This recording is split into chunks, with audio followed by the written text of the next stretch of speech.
2018 러시아 월드컵의 해가 밝았습니다. 신태용 감독이 이끄는 축구대표팀의 이번 월드컵 성과에 기대감이 쏠리는 가운데 4강 신화를 쓴 2002년 한일 월드컵, 첫 원정 16강 진출 역사를 쓴 2010년 남아공 월드컵의 경기력이 다시 주목받고 있습니다.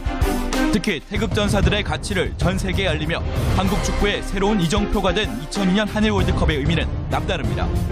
신년 특집으로 꾸미는 정봉주의 품격시대. 지금부터 불꽃 같은 투혼, 붉은 악마 함성이 공존했던 한국 축구의 역사적 순간을 4명의 특별한 손님과 이야기 나눠봅니다.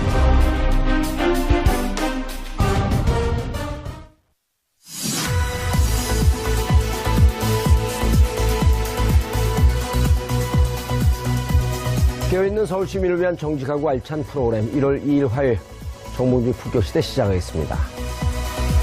2018년 무술년 새해가 밝았습니다. 새 강으로 무장한 정봉주 품격시대가 이번 주는 신년 특집으로 마련했는데요.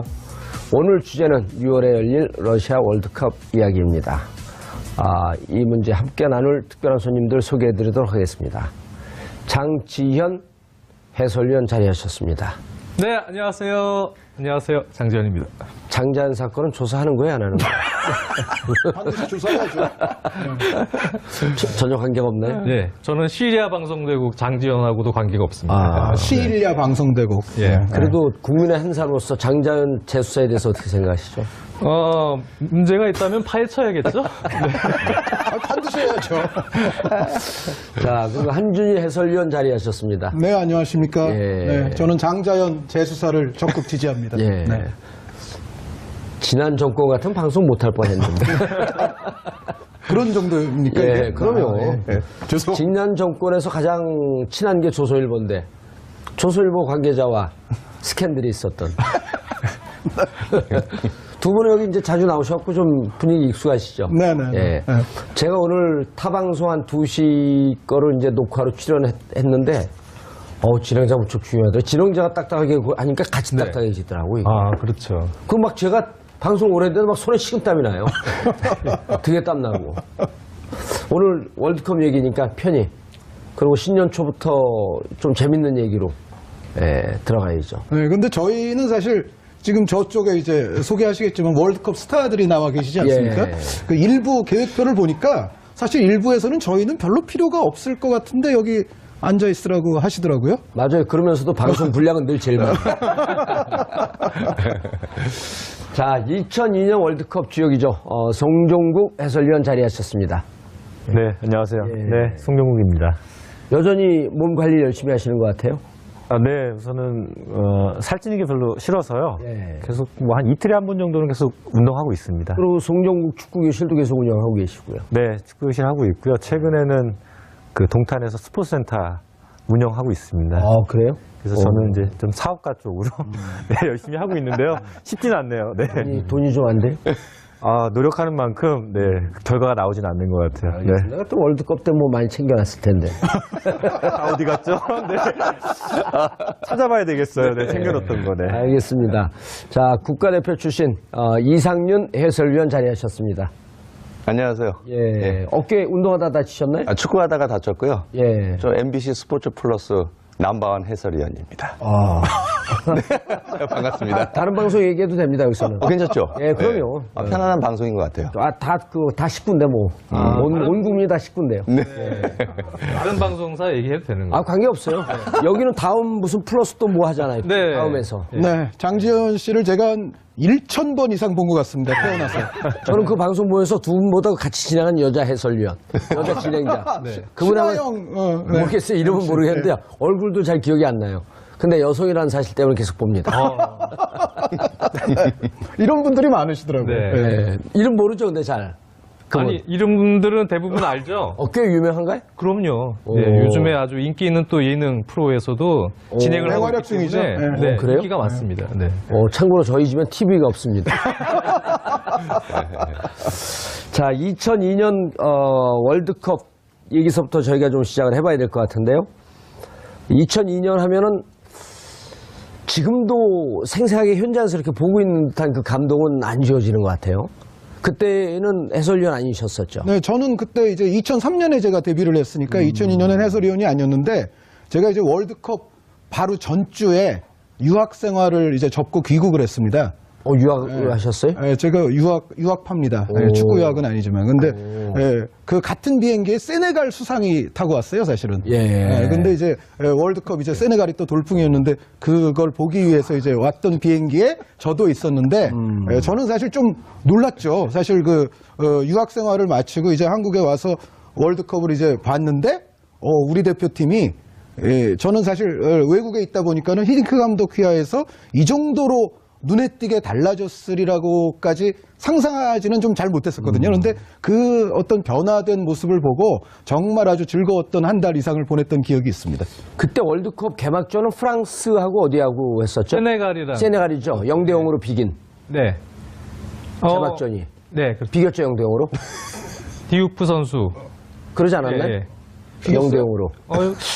세네갈의 돌풍. 세네갈이 이기지 세네갈이 디우프 선수가 이겼죠. 세네갈이 이겼죠. 갑자기 지면서 아니, 제가 개막전을 직접 현장 가서 봤거든요. 네.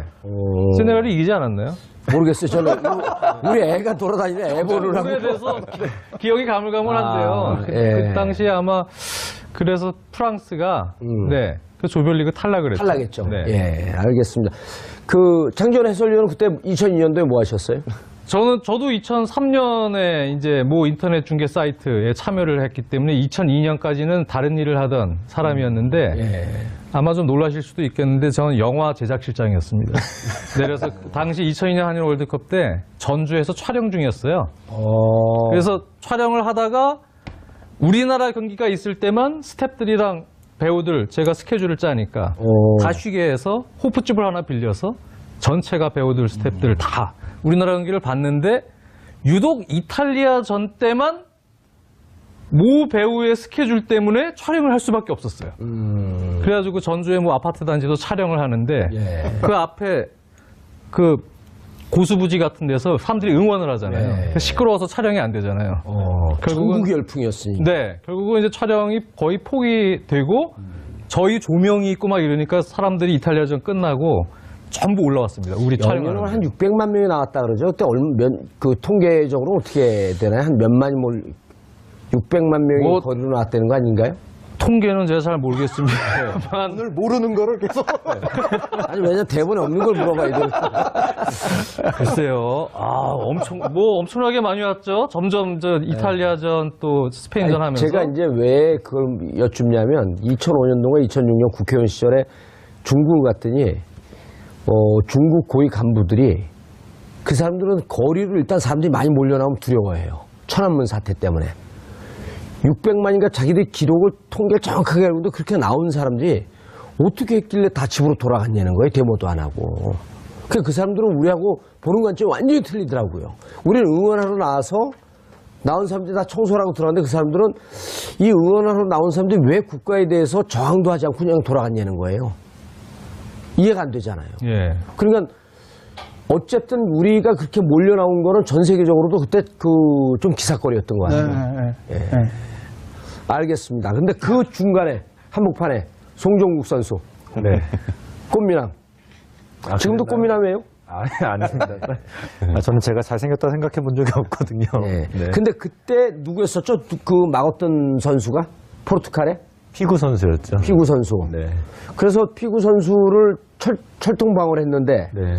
그때 이제 나중에 언론 보도에 따르면은 히딩크 감독이 저 피구 선수는 왼쪽으로 치고 들어간다. 그러니까 오른쪽만 막아라. 네. 뭐 이런 보도가 나는데 그게 사실인가요? 아니요, 그런 건 없었고요. 이제 저희가 경기 전에 이제 상대팀 분석을 하는데요. 예. 그때는 이제 전체 같이 하기 때문에 뭐 개인적으로 이렇게 누구를 어떻게 막아라 이런 얘기는 사실 하진 않고요. 사실 경기장 안에서 이제 경기 전에 훈련하면서 이제 그런 부분에 대해서는 이제 얘기를 해주는데 사실 대부분은 어떻게 보면 개인적인 전술 능력이거든요. 개인이 좀 공부를 하고 그 선수에 대해서 좀 파악을 한 후에 사실 많이 부딪히게 되거든요. 예. 그래서 자세하게 한 명 한 명 이렇게 막 이렇게 해라 이런 부분들은 사실 없습니다. 아, 현장에 들어가서 판단을 하고 네. 그 현장에서 만났던 피구 선수는 어땠나요? 우선은 뭐 워낙에 지금의 뭐 레알 마드리드 포르투갈의 그 호날두 선수 같은 사실 위치잖아요. 뭐 전 세계 최고였기 때문에 사실 딱 첫 장면이 좀 기억이 나는데 이 피구 선수가 딱 드리블해서 치고 들어오는데 측면에서 예. 무섭더라고요. 정말 두려웠어요. 체격 조건은 어땠었나요, 두 분이? 키는 좀 비슷한 것 같은데 예.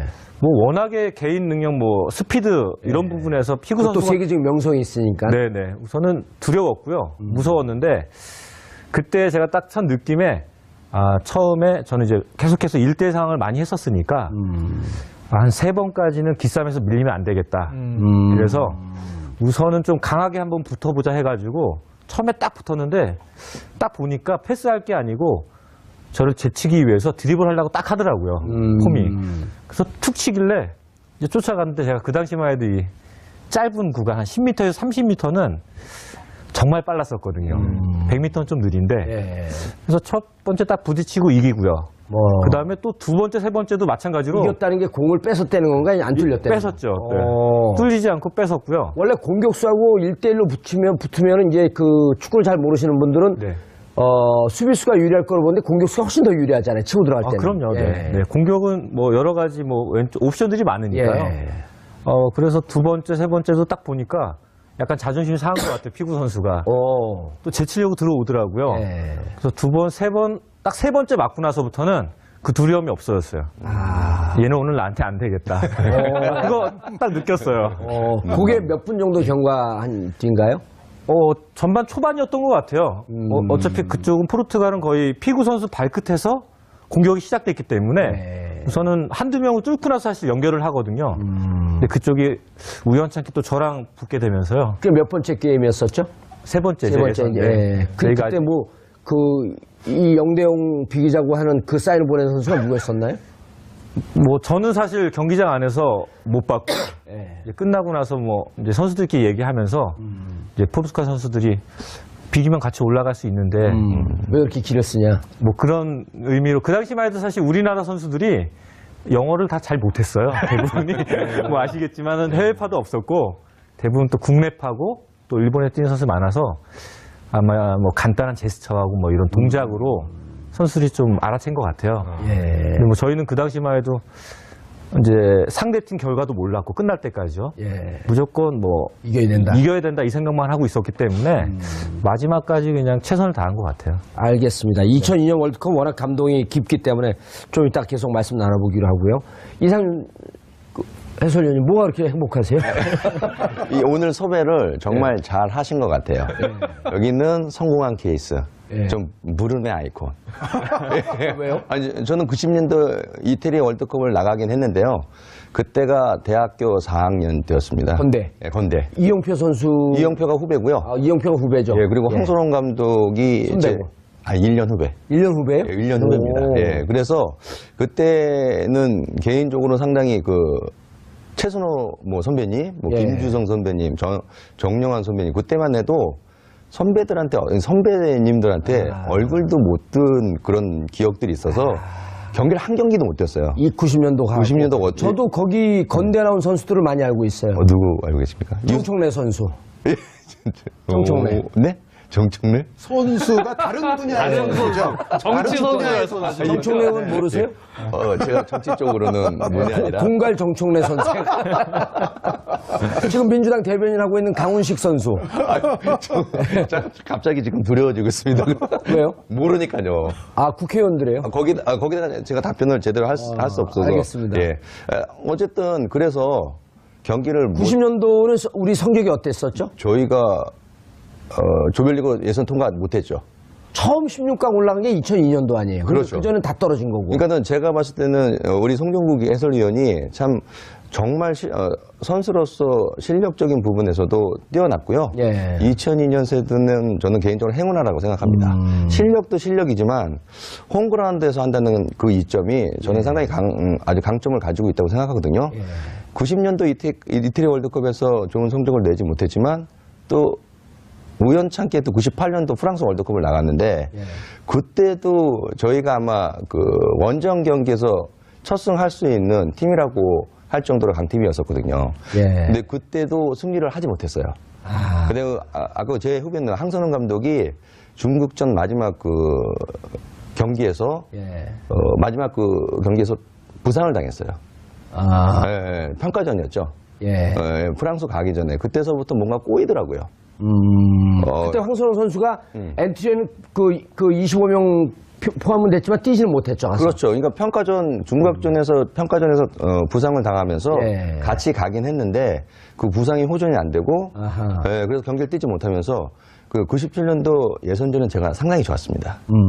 그래서 황선홍 감독이 부상 당하면서 첫 번째 골의 주인공은 이상윤이다 할 정도로 기대를 많이 했는데 네. 또 거기 가서도 또 불운이었습니다. 너무 안 좋은 축들이 많아서. 왜요? 왜 불운이었어요? 저희 멕시코전에 예. 첫 경기 정말입니다. 이거 웜업 할 때 김태형 선수. 첫 경기에 저희가 멕시코랑 경기할 때 저희가 웜업 하잖아요. 몸을 푸는데 예. 저는 공격수고 우리 김태형 선수는 수비수인데 예. 공격수가 저희는 이제 마지막 부분에서 슈팅을 하고 나오는데 슈팅하고 나오는데 돌아서는데 제가 김태형 선수 슈팅한 볼에 맞고 기절했습니다. 이거 실합니다, 실화. 예, 그러니까 한 20m 정도 거리가 됐는데 예. 저는 슈팅하고 나오는데 뭔가 번쩍 하더라고요. 그때 당시에도 김태형 선수가 그렇게 슈팅이 강한 선수가 아니었거든요. 근데도 대표 선수급 되면은 그게 그렇게 가까이서 맞으면 거의 흉기 아니에요? 한 20m 정도에서 저 돌아섰는데 그 공이 날라오는데 반사적으로 제가 반응을 했었는데 반응이 안 되더라고요. 맞고 그냥 앞쪽으로 그냥 꼬꾸라졌어요. 네, 근데 그때 당시에 그 한프리 마당이었거든요. 예. 근데 그 경기를 뛰어야 되나 말아야 되는 어떤 그 중요한 순간에 선수가 욕심이 있잖아요. 예. 90년도 이태리 월드컵에서 한 경기도 못 뛰었고 94년도 발탁이 안 됐고, 안 됐고 98년도 이제 또 기회가 왔는데 그러니까 많은 사람들이 저에게 기대를 많이 했었거든요. 저도 자신도 이 경기를 통해서 저를 한 번 더 부각시켜야 된다는 그런 예. 생각을 했었거든요. 근데 그렇게 될 거라고 생각도 전혀 못했죠. 근데 또 김태형 선수가 밥 먹을 때 또 제 옆입니다. 그 두고두고 아주 이런 얘기하면 안 되겠지만 좀 죽이고 싶은 생각도 좀. 왜냐면 지금 김태형 선수는 살아있나요? 그 선수는 뭐 날아다니고 수원삼성 코치로 잘 살고 있어요. 그러니까 이게 제가 준비를 정말 많이 했잖아요. 예. 근데 그렇게 한 게임도 못 뛰었어요. 그래서 또 경기를 뛰었는데 예. 우리가 멕시코전에서 하석주 선수가 프리킥 나고 골 넣었잖아요. 예. 근데 그 선수가 또 백태클해서 퇴장당할 거라고 생각도 못했죠. 아, 그게 98년이었었나요? 그러니까 그때 당시에 하석주 선수가 프리킥 놓고 좋았고 한 5분 만에 그렇죠. 백태클 들어갔고 바로 퇴장당하고. 그러니까 선수가 11명 대 11명이 싸워도 힘든 상황에 예. 저는 웜업할 때 볼에 맞아서 기절을 했잖아요. 상태가 좀 안 좋은 상태가 안 좋은 그러니까 상태에서 10명이 아니라 9.5명이 그렇죠. 그러니까 11대 10으로 했는데 하석주가 또 퇴장을 당하니까 11대 9로 한 거죠. 그러니까 그 경기를 통해서 상당히 아쉬웠고 그래서 저희가 3대1로 패배를 하면서 그때 계속 안 좋으니까요. 요만한 것도 크게 불씨가 되더라고요. 차범근 감독이 중간에 경질된 맞습니다. 제가 때였었죠. 황태자였습니다. 두 게임하고 세 번째 게임 하기 전에 경질돼갖고 맞습니다. 감독이 바뀌었나 그랬었죠 그때. 그때 얘기하자면 비하인드 스토리가 많은데요. 예. 그때 그러니까 안 될래니까요. 요만한 것도 계속 다 끄집어내서 그래서 좀 마음 가슴 속으로 뭐 경기도 잘 안 풀렸지만 예. 야 이게 축구판에 좀 안 좋은 그런 것들을 많이 봤습니다. 그러고 나서 그 예선전 탈락하고 그럼 선수단 분위기가 어떻게 됩니까? 싸늘하죠. 이건 이제 원래 탈락할 팀이 아니었었어요? 그러진 않았네. 그러진 않았고 전 그 선수가 그때는 한번 그 최강이어서 올라갈 가능성이 있다는데 황선홍 선수의 부상. 그렇죠. 뜻하지 않는 부상. 그러니까 그때 당시만 해도 97년도 저희 멤버가 상당히 나쁘지 않았거든요. 예. 뭐 아까 뭐 우리 송정국 해설위원이 얘기했지만 이동국 선수라든지 고정수 선수 그 선수들이 나오면서 저희 선수들의 어떤 스쿼드가 상당히 탄탄했습니다. 네, 그래서 저도 개인적으로 정말 원정에서 1승 할 수 있고 예. 16강 갈 수 있는 전력이라고 생각했는데 이게 뜻하지 않는 그런 것들이 일어나니까 뭔가 징크스가 있었네요 그때는. 그래서 상당히 어려웠습니다. 그리고 게임 끝나고 그럼 선수단끼리 뭐 저녁에 가서 그때 독일이어서 프랑스죠. 프랑스. 월드컵에서. 근데 선수들도 마찬가지로 상당히 안 좋았죠. 그러니까 분위기가 다운될 수밖에 없고 이렇게 업을 시켜야 되는데 그런 분위기가 좋지 않았습니다. 이 모든 게임이라고 하는 게 그 심리적인 게 강하게 작용을 하는데 아시다시피 두 번째 경기가 그 네덜란드입니다. 예. 여기 우리 성정국 해설위원이었던 히덴크 감독. 저 그때 솔직히 히덴크 감독이 누군지 몰랐거든요. 코스염 그때 보니까 화면 보니까 코스염 이렇게 기우고 그때 당시에 네덜란드 선수들이 최고의 레벨의 선수들. 네, 베르캄프 있었고요. 예. 뭐 반데사로 있었고 골키퍼. 그리고 뭐 다비드 선수. 최강의 선수들이 하고 경기를 하는데요. 저 선수를 선수가 아닌 것 같더라고요. 다른 나라에서 온 듯한 선수들. 최강이었죠. 다른 나라에서 왔잖아요. 다른 별에서. 다른 행성에서 온 팀. 네, 그러니까 그만큼 강력했고요. 그때 당시 저희가 5대0으로 지면서. 저도 기억나요. 네, 그러니까 저는 솔직히 안 좋은 추억들만 있습니다. 안 좋은 추억들만. 네. 세 번째 게임은요? 벨기에전에는 전 경기를 못 뛰었죠. 네, 그래서 저희가 벨기에하고 무승부를 기록했는데 그때 조금 만회를 했고 그러면서도 어쨌든 벨기에전은 좀 잘 뛰었던 것 같아요. 예. 우리 후배가 또 유상철 감독이 또 골을 만들어냈고요. 전체적으로 보면 뭐 조금 아쉬운 경기들을 좀 많이 했던 것 같습니다. 예. 그래서 인생이 계속 안 풀려요? 인생이 안 풀리더라고요.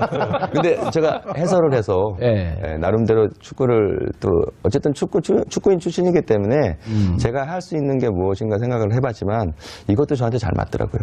나쁘지 않습니다. 아니 요즘 보면 축구인들이 그 엔터테이너처럼 재능들이 좋아요 보니까. 그래서 이거 아까 말씀하셨지만 아프리카 TV에서 제가 그 방송 자체가 다른 것보다도 프리미어 리그 있지 않습니까? 네, 프리미어 리그. 현장인이, 그러니까 저희가 선출이. 약간 발음도 외국 사람 같아요. 선출이 그 유럽 축구를 방송한다는 게 쉽지 않습니다. 근데 그 방송을 통해서 저에게는 많은 공부가 되고 있습니다. 지금 그럼 프리미어 리그를 그 방송을 하고 계신가요? 네네, 그렇습니다. 어디라 그랬죠? 아프리카 TV. 아프리카 TV 말고 다른 데는요? 저 MBC 스포츠 플러스에서 방송하죠. 그게 아프리카 TV로도 나가는 겁니까? 아니면은? 인터넷 방송이죠. 예. 근데 저는 개인적으로 축구를 계속 현장에 있지 않으니까요. 그냥 봐야 되잖아요. 근데 보면서 느끼는 게 상당히 아주 큽니다. 해설도 하면서. 그렇죠. 예. 그럼 뭐, 이게 어떻게 될지 몰라요. 팟캐스트 하다 스타 되는 사람들도 있으니까. 나름대로 지금 아주 좋고요. 행복해 하고 있습니다. 알겠습니다. 송중우, 두 분은 오늘 방청객 모델이라면서요? 아니, 원래 이 모든 시사 교양 프로에서 보면 이제 방청객의 웃음이라든가 박수 이런 게 중요해요. 저희가 항상 잘 웃고 있어요. 그 한준희 해설위원은요. 제가 운영하는 회사에 이제 광고 모델로 제가 발탁했어요. 아니, 아직 연락을 받은 바가 없어요. 이거는. 그런데 방송에서 지금 말씀을 하셨어요. 지금. 관계없어요, 그런 거. 아니, 근데 그 두 분 이제 해설위원 자격으로서 2002년도 보면은, 그때 깜짝 놀랐다 그랬잖아요. 정말 우리 히딩크 감독이 저렇게 만들어낼까. 근데 그때 이후에도 이제 그 2002년 얘기를 자주 하실 거 아니에요. 그렇죠. 근데 2002년 때는 확실히 지난번 그 리우 올림픽 때 공을 맞췄던 김태형 선수랑 같이 해설을 하러 브라질에 갔었는데 이제 같이 방을 쓰면서 얘기를 좀 많이 했거든요. 근데 특히 2002년 때 얘기는 당시에는 이제 좀 기간을 두고 송정욱 선수도 아시겠지만 김태형 선수 그때 못 뛰었죠. 2002년에 주전 뛰었나요? 그래서 좀 아파치라는 별명으로 좀 이렇게 깡다구 있게 이렇게 그렇죠. 터프한 이제 수비를 하는 이제 스타일인데요. 근데 선수들이 오랜 그 일정 기간 동안 합숙도 하고 하면서 피지컬적으로요. 몸이 거의 뭐 지방 없이 전사가 된 몸으로 준비가 되어 있었대요. 2002년도에. 네. 그래서 거의 뭐 몸이 진짜 최상의 몸 상태로 경기에 임하고 준비가 되어 있었기 때문에 피지컬적으로 역시 우리나라 축구는 체력이 뒷받침돼야 된다. 네. 많이 뛸 수 있는 축구를 해야 우리가 좀 부족한 기술이나 여러 가지 단점들이 보완이 돼서 본선에서 경쟁력이 있다. 근데 2002년 때는 확실히 그런 부분들이 준비가 잘 돼 있었죠. 다른 월드컵 때에 비해선. 그래서 아마 그런 부분들이 좀 많이 도움이 됐던 것 같아요. 시간적 준비나 체력적 준비 이외에도 저는 개인적으로는 히딩크 감독이 우리에게 새로운 것을 전수해준 부분들이 굉장히 많다고 생각을 합니다. 그러니까 히딩크 감독이 우리나라에 이제 처음 와서 저는 뭐 직접 송정국 선수처럼 경험한 건 아닙니다만 듣기에는 대한민국이 월드컵에서 지금껏 성공을 못하는 가장 큰 이유 중에 하나가 히딩크 감독이 여러 가지 이제 진단을 내렸습니다만 그 중에 하나가 뭐냐면 이전의 실패로부터 발전과 교훈을 얻지 못하는 것 같다라는 이야기를 히딩크 감독이 했다고 해요. 그러니까 예를 들어서 경기 중에도 여러 가지 그 상황, 시츄에이션들이 벌어지지 않습니까? 근데 그럴 때 어떻게 요령껏 대응해야 우리가 손해 안 보고 그 시간 이후부터 또 경기를 다시 잘할 수 있는지들에 관해서 우리는 월드컵을 그 이전까지도 여러 차례 하기는 했습니다만 실제적으로 그러한 요령이라든가 대처 방식이 는 게 없다.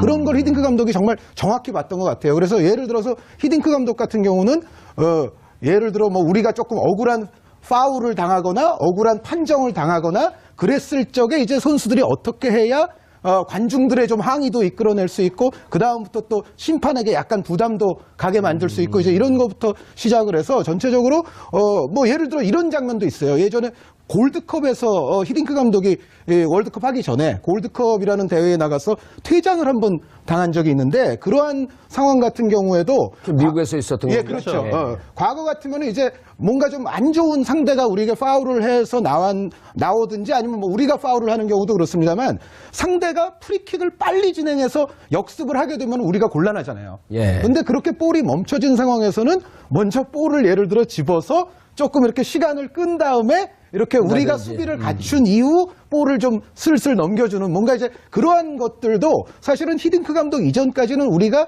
매번 당함에도 불구하고 우리가 계속해서 그런 요령을 숙지하지 못했었는데 동네 축구에서는 자주 나오는 건데. 아 그렇죠. 어떻게 보면 그것도 히딩크 감독 이후의 영향일 수도 있어요. 그 전에도 우리는 그런 거 있었는데. 아니, 수준 높은 동네 축구를 하셨기 때문에 정 의원님께서는 뭐 그러실 수 있지만 어찌됐건 히딩크 감독이 우리 대표팀 선수들에게 여러 가지 뭐 선진적인 훈련 방식부터 시작해서 정말 경기 중에 빚어지는 여러 가지 상황들에 대한 대처 요령에 이르기까지 히딩크 감독이 새롭게 전수해 준 것이 대한민국 축구에는 굉장히 많았다 이렇게 저는 평가를 합니다. 알겠습니다. 송영구 선수님. 네. 어땠나요? 히딩크 감독하고 몇 년 같이 있었어요? 저는 뭐 2년 가까이 있었죠. 한 1년 반 좀 넘은 것 같아요. 제가 2001년 2월에 따라갔거든요, 사실요. 이제 초반에 모였을 때 일기에서 부상당한 선수 대체로 제가 이제 3명 안에 들어가지고 제가 이제 홍콩 카스버컵을 이제 처음 따라갔고요. 그러면서 이제 오만에서 전지훈련 하면서 짧은 기간에 좀 인정을 받았고요. 그 다음에 바로 아랍에미리트를 가서 이제 4개국 뭐 때문에 인정받으신 것 같아요? 우선은 뭐 아까 선배님께서 말씀하신 대로 딱 들어갔는데 다들 대선배님이잖아요. 뭐 황선홍, 홍명보, 최용수. 사실 여기서 경쟁에서 경기를 뛰겠다는 것보다는 그냥 여기서 있으면서 잠깐 뭔가 배우고 가자 하는 마음으로 들어가서 정말 온 힘을 다한 것 같아요. 연습할 때부터 남들보다 두세 발 더 뛰고요. 그냥 정말 제가 가진 모든 것을 그냥 쏟아 부은 것 같아요. 그러다 보니까 정말 짧은 기간이었던 것 같아요. 한 1, 2주 동안 그때 그 협회 관계자분이 지나가면서 야, 히딩크 감독이 종국이 널 잘 본 것 같은데? 그 얘기 딱 듣는 순간요. 그 희한한 힘이 나더라고요. 그래서 오만 가서 이제 훈련하면서 한 일주일 정도 있었는데 그때 제가 처음으로 주전 조끼를 받았어요. 그러면서 아랍에미리트를 가서 첫 경기에서 제가 골을 넣었거든요.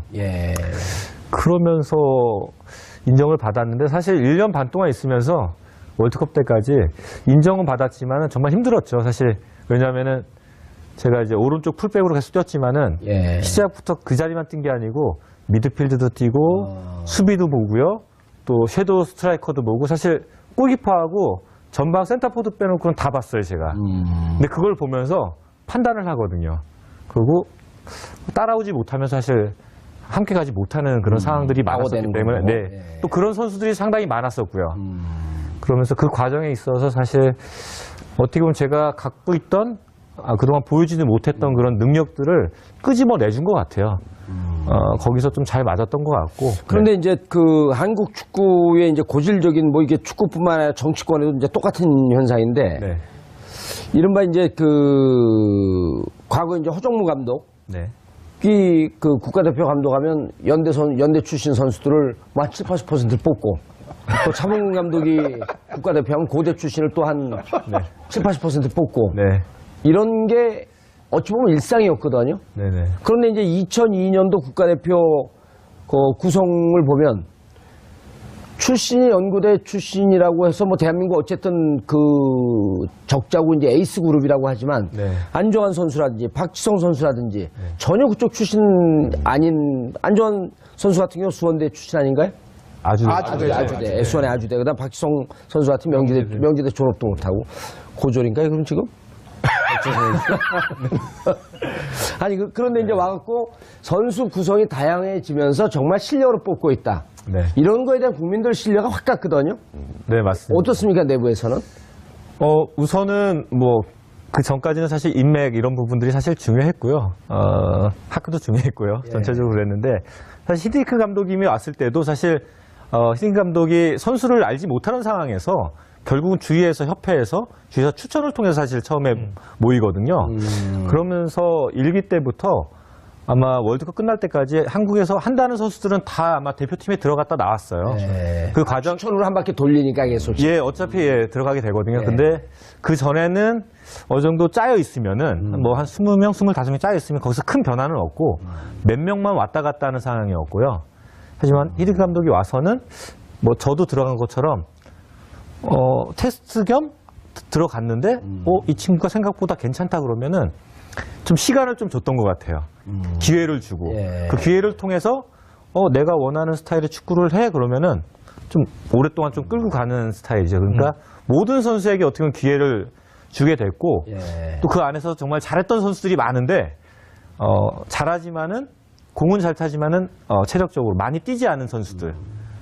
공격만 하고 수비는 안 하는 선수들이 또 많았고 이런 선수들은 사실 어떻게 좀 낙오가 됐죠.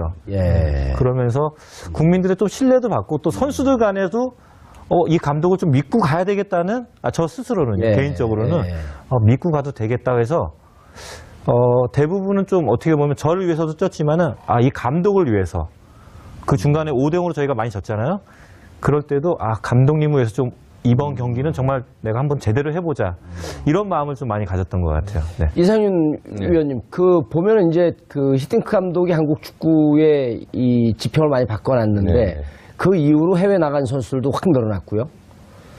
그런데 이제 이른바 이제 동네 축구를 봐도 평상시에 술 자주 먹는 친구들한테 패스를 자주 하잖아요.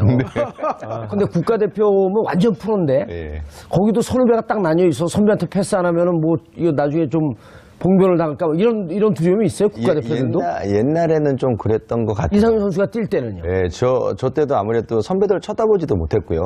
그리고 패스 미스 잘못하면 정말 좀 뭐랄까 얘기 안 해도 뭐 기회에 눌리고요. 내가 정말 경기장에 나가도 내가 가지고 있는 실력을 하나도 보여주지 못했던 것 같아요. 정말로. 지금 뭐 우리 송정국 해설위원이지만요.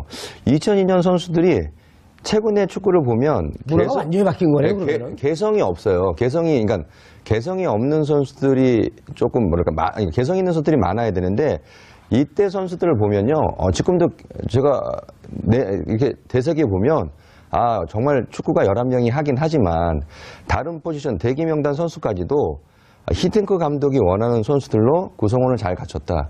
정말 그런 생각이 들더라고요. 개성들이 다 있다는 그렇죠. 그 개성을 하나로 이렇게 만들어가는 과정 속에서 히딩크 감독의 외국인 감독이 가질 수 있는 정말 체계적이고 시스템적인 게 잘 갖춰졌기 때문에 우리 대한민국에서 4강을 할 수 있었던 그 원동력이 되지 않았나 싶습니다. 일단 개인적으로는 송정구 선수가 정말 잘해요. 저하고 예전에 제가 프로에 있을 때 한 번 경기 해본 적이 있었거든요. 정국이가 수비였고 제가 공격이었는데 제가 볼을 잡는데 뭔가 수비가 앞에 철벽이라는 느낌이 들 정도로 되게 좋았어요. 근데 송정국 선수 제가 공차는 걸 한두 번 봤는데 동네 축구에서 동네 축구에서도 국가대표 A매치 뛰듯이 뛰더라고요. 진짜 그래. 정말 열심히 해요. 아무도 용서하지 않더라고요. 제가 보니까 8명을 뚫고 가더라고요. 수비도 수비지만요. 공격도 잘하고요. 정말 정상적으로 경기하는 근데 것처럼. 동네 축구에서는 예의가 있거든요. 그런 거. 3명 빼고 어느 패스 해주는데 8명을 빼고 그때도 누구 밀어줄 줄 알았더니 그때 슛을 때리고 골을 넣고 나오더라고요. 그게 프로예요. 그거는 사실 이제 프로 출신으로서 사실 자주 하지는 않아요. 드리블을 해서 많이 제치기보다는 주위에 이제 사실 약간 못하시는 분한테 좀 밀어주는데 가끔 한 경기에서 한두 번은 보여줘야 돼요. 안 보여주면은 상대방이 좀 보니까 상대방이 좀 건방지게 굴더라고 제가 보니까. 공 좀 찬다고. 그럴 때는 한 번씩 보여줘야지 기를 누려줘야 됩니다. 안 그러면은 좀 쉽게 생각하거든요. 이상윤 위원 보시기에는 그럼 2002년 세대들 2002년 세대라고 부를 수 있겠죠. 한 획을 근 거니까. 네, 맞습니다. 그 세대들 후배 세대들인데 무척 부러웠겠어요? 정말 부러웠습니다. 98년도 프랑스 월드컵 나갔던 우리 원정 멤버가 예. 2002년에 우리가 만약에 홈에서 했다면 예. 하는 그런 항상 아쉬움이 있었습니다. 예. 그런데 지금 다시 원점으로 왔어요? 예. 2018년 세대가 다시 98년 세대로 20년을 돌아간 것 같아요. 지금의 어쨌든 신태용 감독이 부임하면서 예. 말도 많고 탈도 많았잖아요. 그러니까 개인적으로는 저희 다시 얘기하지만 97년도에 예선전 할 땐 너무 좋았어요. 그러니까 예선전 나갔을 때 저희가 정말 많은 사람들한테 기대를 할 수 있는 그런 실력을 보여줬는데 오히려 저는 축구 방송하면서도 항상 얘기하는데 흐름이라고 생각해요. 그러니까 신태용 감독도 지금의 정말 흐름을 탔고 그리고 흐름을 탔다고 저는 생각하거든요. 그리고 정말 힘들었거든요.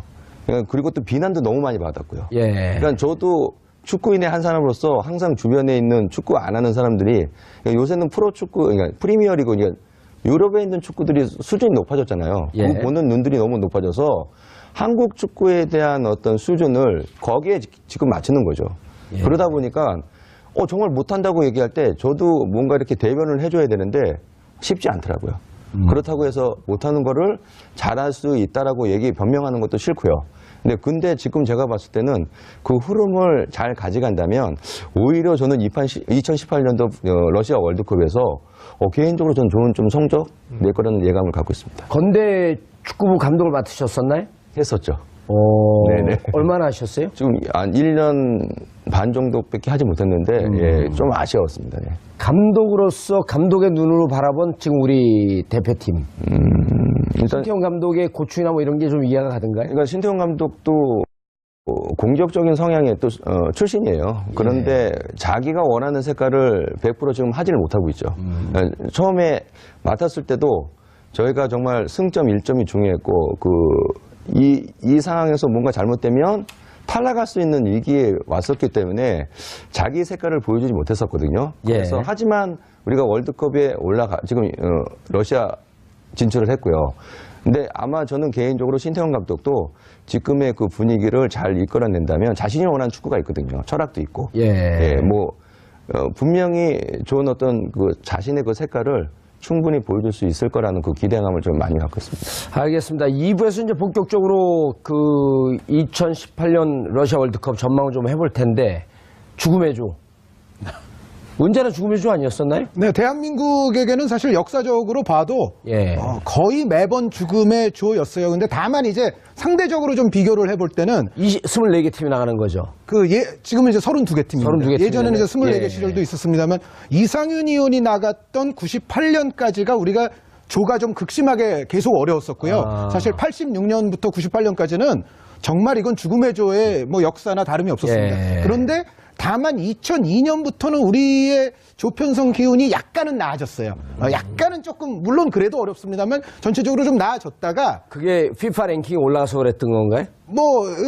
조편성 제도는 시스템은 이번과 예전에는 다르긴 했습니다만 예. 전체적으로 우리가 아주 최악까지 몰린 적은 요즘에는 조금 드물었었는데 이번에는 제가 봤을 때는 이상윤 의원 뛰시던 98년 이전으로 거의 회귀한 듯한 죽음의 조인 것만큼은 틀림이 없습니다. 어디죠 일단?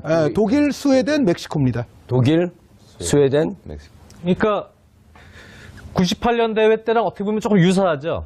같은 멕시코가 있고요. 네. 당시에는 네덜란드, 벨기에였는데 예. 이번엔 네덜란드 대신 독일. 그럼 이번에 벨기에 대신 누가 스웨덴. 공을 맞을지 그거를 봐야 돼요. 어디다가 누가 공을 맞을지. 독일, 스웨덴, 멕시코. 다 강팀들 아닌가요?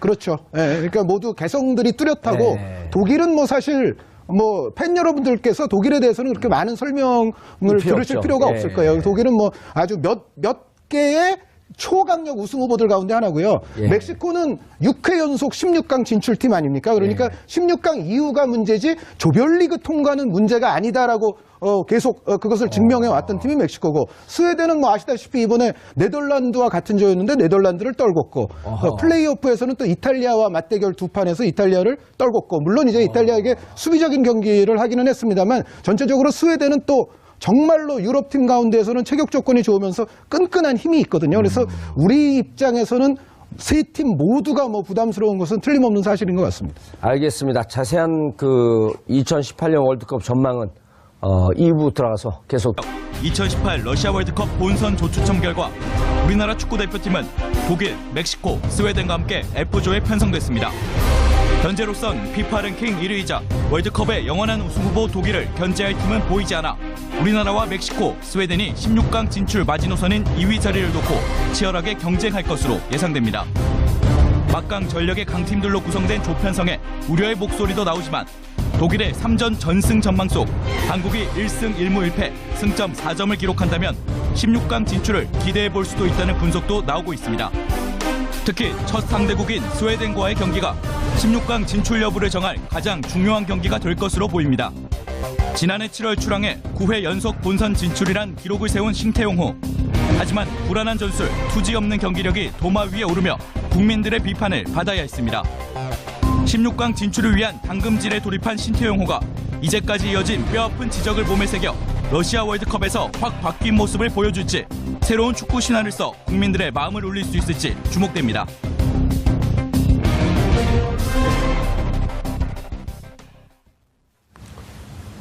정봉주 품격시대 두 번째 주제 2018년 러시아 월드컵 전망입니다. 이 문제와 관련해 함께 하실 네 분 다시 모셨습니다. 장지원 SBS 축구 해설위원 자리하셨고요. 한준희 해설위원 자리하셨고요. 그리고 2002년 월드컵 스타 송정국 해설위원. 자칭 불운의 축구선수 이상윤 해설위원 자리하셨습니다. 예. 일부 재밌었어요. 그 월드컵 다시 상기하는데 이상윤 선수가 공 맞고 쓰러지는 장면. 등치도 큰데 근데 진짜 어느 정도 충격이에요?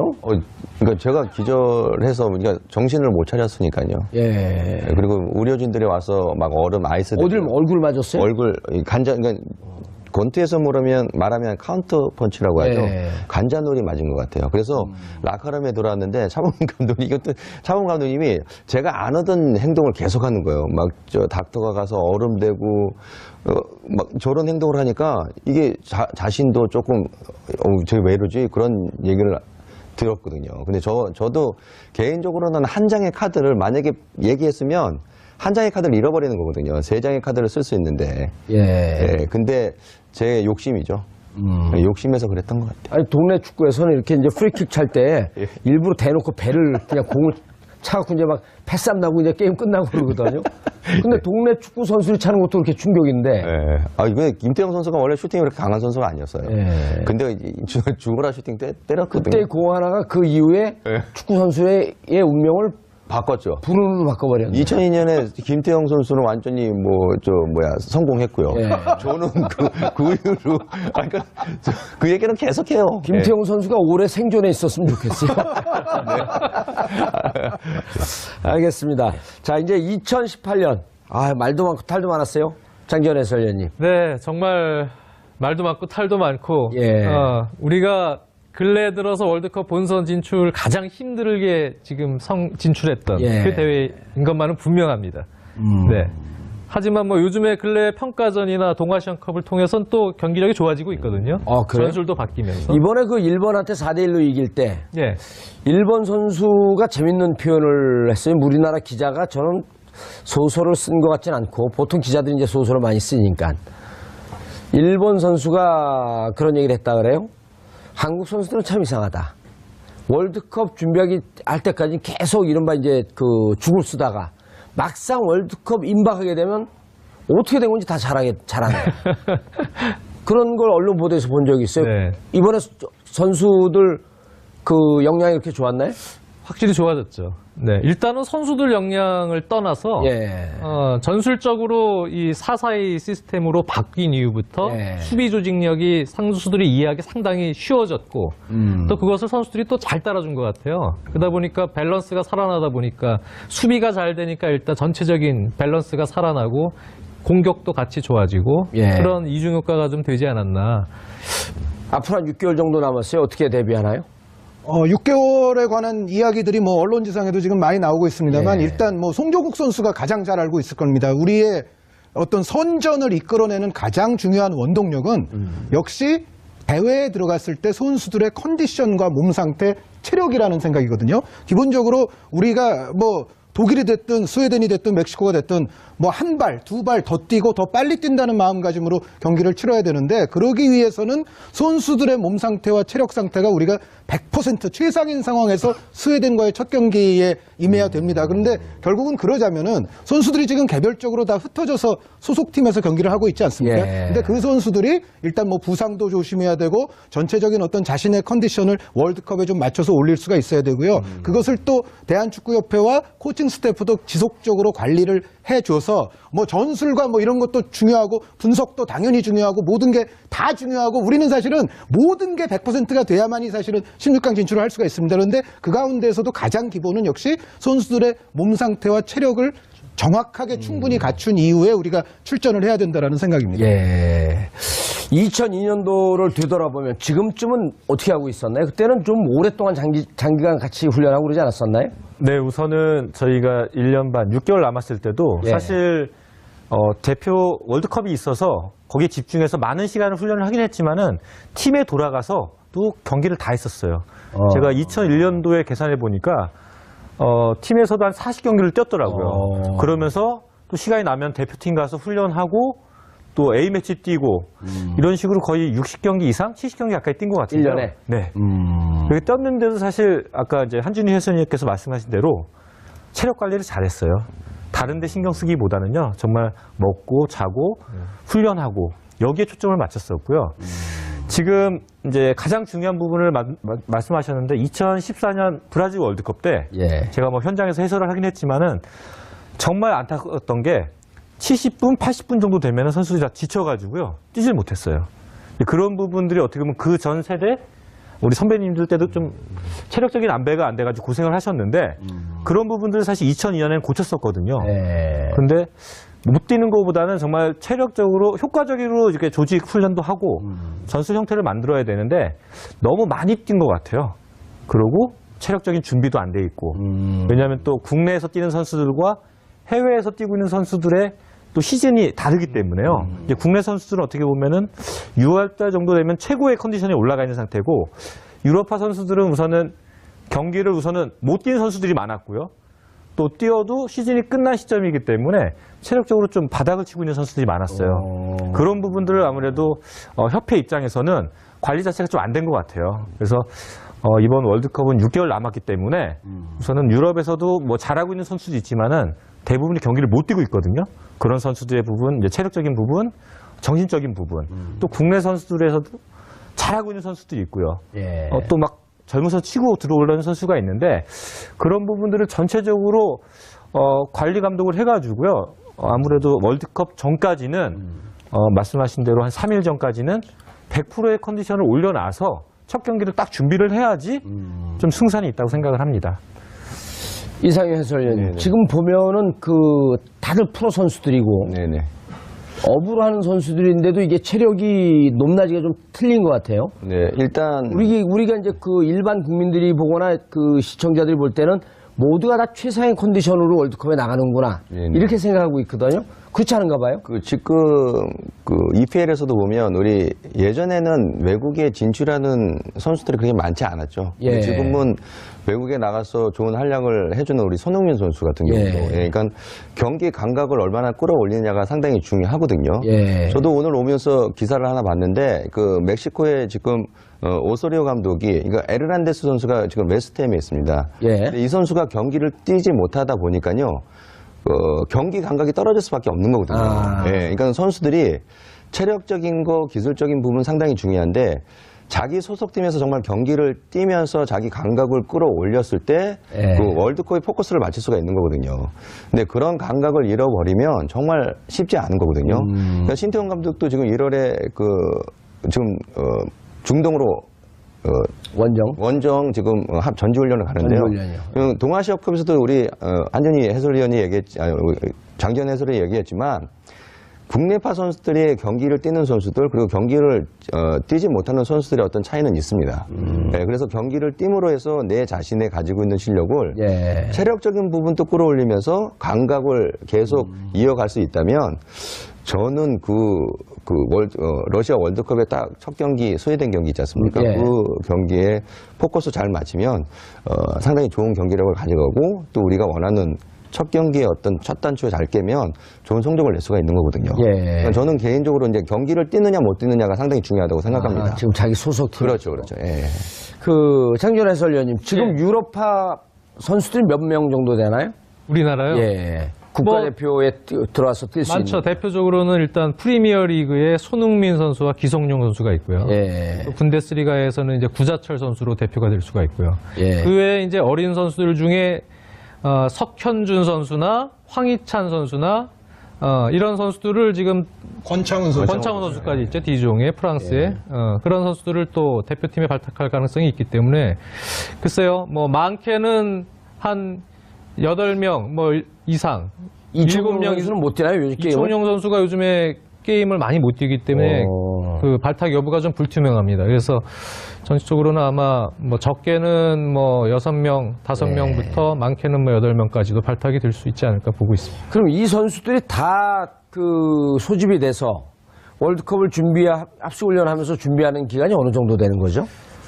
근데 뭐 과거와는 다르게 과거에는 이제 2002년 한일 월드컵 때는 해외파들이 좀 적은 거의 없었으니까. 거의 없었죠. 네, 그때는 뭐 사실 뭐 안정환 같은 선수들도 훈련을 좀 같이 하는 시간들이 꽤 많았고, 근데 이번에는 요즘에는 뭐 유럽파들이 같이 와서 훈련할 시간이 상당히 적죠. 없죠. 네. 그래서 실질적으로는 뭐 시즌이 끝나고 이제 대표팀에 소집해서 실질적으로는 그 전에 뭐 3월에도 평가전을 치르면서 호흡을 맞춰보겠지만 한 2주 정도? 네. 그 정도의 시간밖에 없다고 봐야 됩니다. 대표팀에 소집해갖고 막상 하고 또 러시아로 가야 되잖아요. 네. 그 2주? 네. 3월 평가전 이제 폴란드전을 비롯해서 2경기를 치르게 되고요. 그때 잠시 모일 거고. 그리고 이제 5월 중순쯤 이제 최종 엔트리가 나올 텐데 이제 그때부터 또 이제 6월 개막 이전까지 이제 함께 하게 되고 다 합해도 뭐 한 달이 못 되겠죠. 한 달은 안 되고 뭐 2주에서 많아도 뭐 3주 이내 정도에서 호흡을 맞출 수 있는 시간이 상당히 이제 제한적이죠. 그러면 그때 2002년도하고 비교할 땐 이건 상대적으로 팀 그 손발을 맞추기에는 무척 그 짧은 시간 아닌가요? 맞습니다. 네. 그때 뭐 큰 장점은 또 우리나라에서 했었고요. 뭐 협회나 또 구단, 뭐 전체 나라에서도 뭐 월드컵 성적을 내기 위해서 전체로 뭐 물질적으로라든가 시간적으로 저희에게 시간을 많이 줬었고요. 하지만 지금은 저희가 뭐 그 후로는 이렇게 모여서 함께 훈련할 수 있는 시간이 거의 없었던 것 같아요. 워낙에 짧다 보니까 또 저도 뭐 유럽에서 뛰어봤지만은 가장 힘들었던 부분이 개인 능력을 키우는 거거든요. 그러니까 유럽 선수들이 이적을 하고 바로 경기에 나갈 수 있는 부분이 사실 능력도 있지만 개인 전술 능력이 뛰어나요.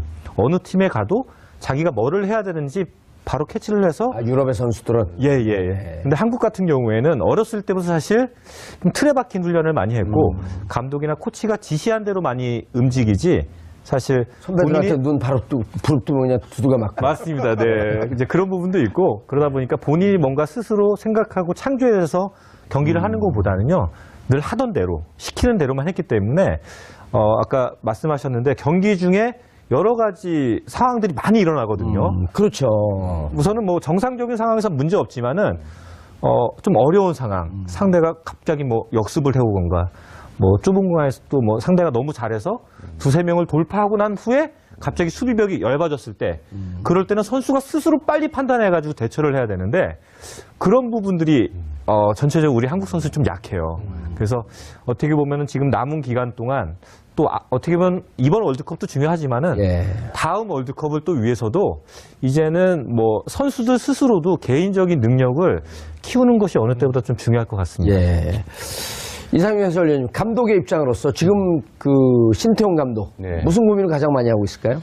일단은 그 최종 엔트리가 23명이잖아요. 그러니까 제가 봤을 때는 그 11명의 선수들 구성원은 다 생각하고 있다고 생각합니다.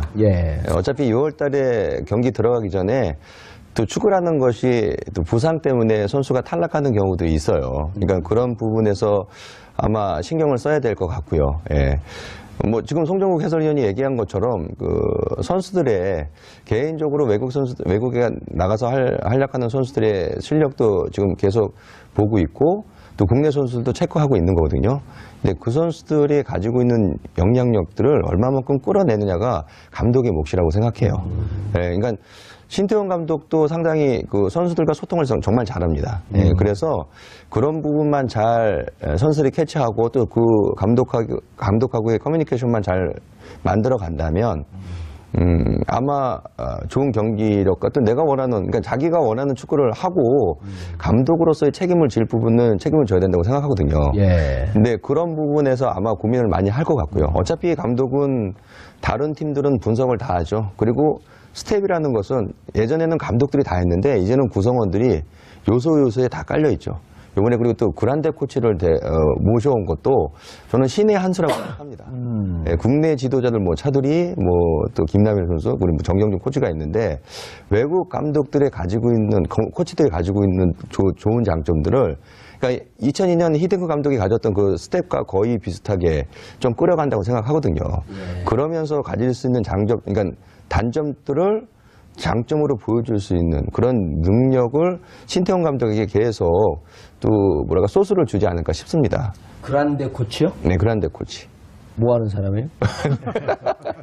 그 델 보스케, 그러니까 스페인 대표팀 감독이었을 때 코치로서 좋은 활약을 보여줬고요. 뭐 유로에서도 우승을 했고 경험이 많은 코치입니다. 네, 제가 이게 확실히 유럽 축구를 방송을 하다 보니까 너무 좋은 게 그런 코칭 스태프를 구성원을 딱 놓고 같이 일을 하다 보니까요. 이번에 동아시아컵에서도 좋은 성적을 냈던 이유 중에 하나도. 그 전에 왔나요? 근데 언제 들어왔어요, 그러면? 그 전에 와서 이제 뭐 벤치에도 그때 앉았었나요? 본격적으로 아마 일을 한 것이 동아시안컵부터라고 보시면 그때서부터 뭔가 소스를 줬고. 저는 사실은 뭐 본격적으로 관여하진 않았어요. 네, 그러니까 동아시아컵은 뛰었나요? 그란데 코치가? 그렇죠. 그란데 코치와 하비에르 미냐노 또 피지컬 코치가 두 명이 왔습니다. 그러니까 그 코칭 스태프가 업무로 해서 어떻게 보면 저희들이 받아들이는 게 그게 어떻게 받았느냐가 중요하다고 생각해요. 예. 그 새로운 시스템에 또 뭔가 이렇게 변화적인 게 선수들이 가지고 있었던 어떤 그전의 방식과는 좀 틀렸었다라는 생각이 들거든요. 그러다 보니까 뭔가 팀에 녹아넣고 또 감독이 원하는 것들을 정말 골맞던 것들을 터뜨려주는 거죠. 네, 그런 부분에 상당히 아주 이렇게 뭔가 잘 맞아 들어가고 융화가 되다 보니까요. 그런 어떤 조그만 것들이 힘이 되는 것 같습니다. 예, 송정국 해설위원님 어떻습니까? 지금 대표팀 얘기를 내부적으로 좀 들어보실 거 아니에요? 네. 근데 두 사람이 와서 좀 잘한대요? 밥값 한대요? 우선은 뭐 모든 것들이 성적으로 보여주는 거기 때문에요.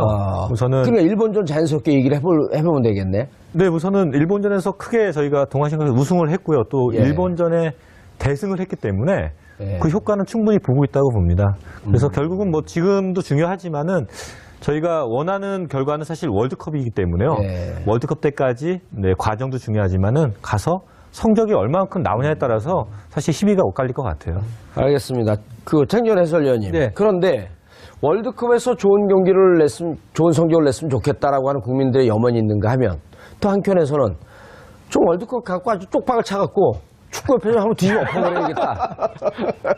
이러는 사람은 그러니까 이게 축구협회 문제가 있다 그러다가 월드컵 가서 성적이 어느 정도 괜찮으면 그냥 또 미봉책으로 그치고 덮어버리고 근본적으로 우리 한국 축구의 시스템을 좀 바꿔야지 이게 뭐 좀 살아나지 않겠냐. 이런 얘기를 하는 사람들도 있단 말이에요. 예, 그렇다고 월드컵 가고 쪽박차기를 기대할 수도 없고. 근데 사실 뭐 축구협회 개혁이라는 게 장기적인 관점에서 봐야 되는 문제고요. 우리나라의 현실상 확 바꿀 수는 없는. 적폐 세력이 누굽니까 거기는? 글쎄요. 근데 저는 사실 그런 건 잘 모르겠습니다. 정확히는. 근데 뭐 해설위원들이 모르면 뭐 없다는 거예요. 네, 제가 축구협회 안에서 일을 하고 있는 것도 아니기 때문에. 근데 일단 협회 자체도 지금 또 이번 여론, 좋지 않은 여론 문매를 좀 막고 또 나름대로 개혁의 의지들을 표명을 했잖아요. 네, 그래서 그 안에 있는 인사들도 좀 젊은 홍명보 전무부터 해서 좀 바꾸고 무언가 좀 유소년 정책도 좀 의지를 지금 가지고 뭐 하려고 하는 모습이 보이기 때문에 그때 제가 댓글 본 것 중에 가장 인상적인 게 네. 축구협회가 말기암에 걸렸는데 반창고 바꿔붙였다 뭐 그러더라고요. 계속 그런 얘기는 했었죠. 예. 항암 치료만 하고 있느냐. 아니 네, 반창고로 바꿔붙였다는 거예요. 그래서 기존에 붙였던 거를 살짝 다른 걸로 바꿔붙였다고. 네. 자, 근데 그런데 이제 일본전은 어떻게 보셨어요 그러면? 저는 아주 좋게 봤습니다. 근데 우리가 사실 그 가장 중요한 게 뭐 체력적으로 준비가 되어 있는 것은 제가 전적으로 동의합니다. 그게 가장 중요하다고 준비가 보여요. 돼 있어요 체력적으로? 준비를 해야 된다는 준비를 거죠. 해야 된다. 네, 아. 그러니까 체력이 가장 중요하다. 그 점에 대해서 이번엔 체력이 좀 좋은 것 같은데요? 일본전 이번에 봤을 아무래도 때는? 국내파 위주로 동기부여들도 선수들이 좀 강했고요. 조직적으로 좀 많이 뛰어야 되는 그런 공수 뭐 간격도 마찬가지고 밸런스를 잘 유지하는 기동력을 보여줬기 때문에 예. 좋은 경기를 했는데 글쎄요, 뭐 일본전 같은 경우는 우리가 경기를 잘했고 잘한 경기는 잘한 대로 우리는 격려해주고 칭찬해줘야 된다. 그러니까 우리 대표팀에게 지금 필요한 게 사실은 자신감 회복입니다. 네, 그런 부분에 있어서는 뭐 일본이 너무 2군 아니었냐, 뭐 2.5군이었냐 그런 얘기보다는 잘한 내용은 잘한 대로 우리가 칭찬을 해주고 좀 격려를 해줄 수 있는 그런 것도 좀 필요하다고 보여지거든요. 예. 그래서 좀 사기를 좀 올려주면서 이제 분위기를 차고 올라가면 3월 평가전 때 그 분위기를 좀 살려서 좋은 결과를 내야 결국은 본선 때는 사실 다른 것도 중요하지만 제가 제일 중요한 부분은 자신감이라고 보여져요. 그 자신감을 좀 올려줄 수 있는 계기를 또 국민들도 함께 좀 마련을 해줄 필요가 있다. 알겠습니다. 한 팀씩 좀 그 스웨덴, 멕시코, 독일 이렇게 이 순서로 게임을 치르게 되죠? 네. 스웨덴 분석을 해주시죠. 네, 스웨덴은 이길 수 있을까요? 하나 잡으면 어딜 잡아야 돼요? 일단 스웨덴을 잡아야 됩니다. 올라가려면 성적이 어떻게 나야 됩니까? 1승 2무입니까? 아니면 1승 1무 1패까지 가능한가요? 1승 1무 1패일 때는 우리가 올라갔던 적도 있고 못 올라갔던 적도 있습니다. 그래서 그런 1승 1무 1패를 하게 되면 물론 이제 올라갈 수 있는 희망은 보이지만은 확실치는 않다고 보여지죠. 그런데 이제 1승 2무는? 1승 2무는 뭐 거의 올라갈 겁니다. 그런데 이제 그건 1승 2무는 올라가겠죠. 근데 제가 봤을 때는 냉정하게 우리가 뭐 1승 2무 이런 얘기를 하는 것은 좀 곤란하고 가장 당면한 과제는 역시 스웨덴에게는 우리가 좋은 결과가 나와야 된다. 우리가 사실 지난 2014년에도 보면은 좋은 결과 우리 시청자분들이 몰라요. 2대0으로 지겠다는 거예요? 3대0으로 지겠다는 거예요? 지면은 무조건 나쁜 결과입니다. 예, 그 다음 이겨야 우리 된다. 멕시코, 독일을 감안했을 때는 무조건 나쁜 결과고. 이겨야 된다는 겁니까? 그렇죠. 예, 사실은 우리가 러시아, 알제리, 벨기에 순서 아니었습니까? 여기서 사실은 이 조에서 1위를 14년에 했던 벨기에가 3승을 했습니다. 다 이겨줬어요, 사실. 그러니까 우리가 이겨야 될 다른 나머지 알제리, 러시아를 사실 벨기에가 다 이겨줬는데 그럼에도 불구하고 우리가 뭐 아시다시피 정말 속절없이 부진한 끝에 탈락을 했죠. 그런데 이제 반면에 2010년 같은 경우에는 아르헨티나가 3승을 하면서 이때는 또 우리가 1승 1무 1패를 하면서 올라갔었어요. 그러니까 문제는 뭐냐면은 저는 조의 구성이 어떠냐, 뭐 3승할 팀이 있느냐 없느냐 이거는 중요한 문제가 아니고요.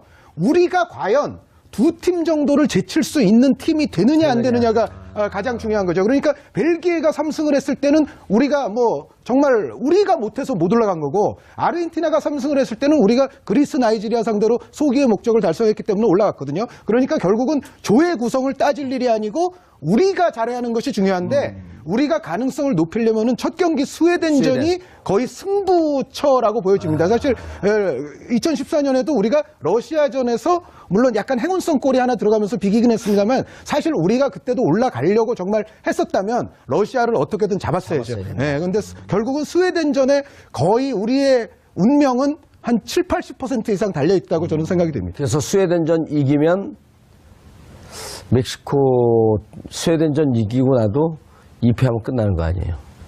그렇긴 하겠죠. 물론 이제 멕시코가 스웨덴보다 우위에 선다는 가정이라면 지금 말씀하신 대로 그럼 뭐 독일, 멕시코가 어차피 또 가게 되니까 그러니까 우리는 어차피 두 팀을 제쳐야 됩니다. 네. 두 팀을. 그거 불가능한 거 아니에요? 뭐 우선 대진상 어렵죠. 사실 스웨덴을 이기는 거는 당연히 이기고 나서 어떻게 보면 저는 다시 시작을 하고 봐요. 사실 멕시코와 독일 자체가 워낙에 강팀이기 때문에요.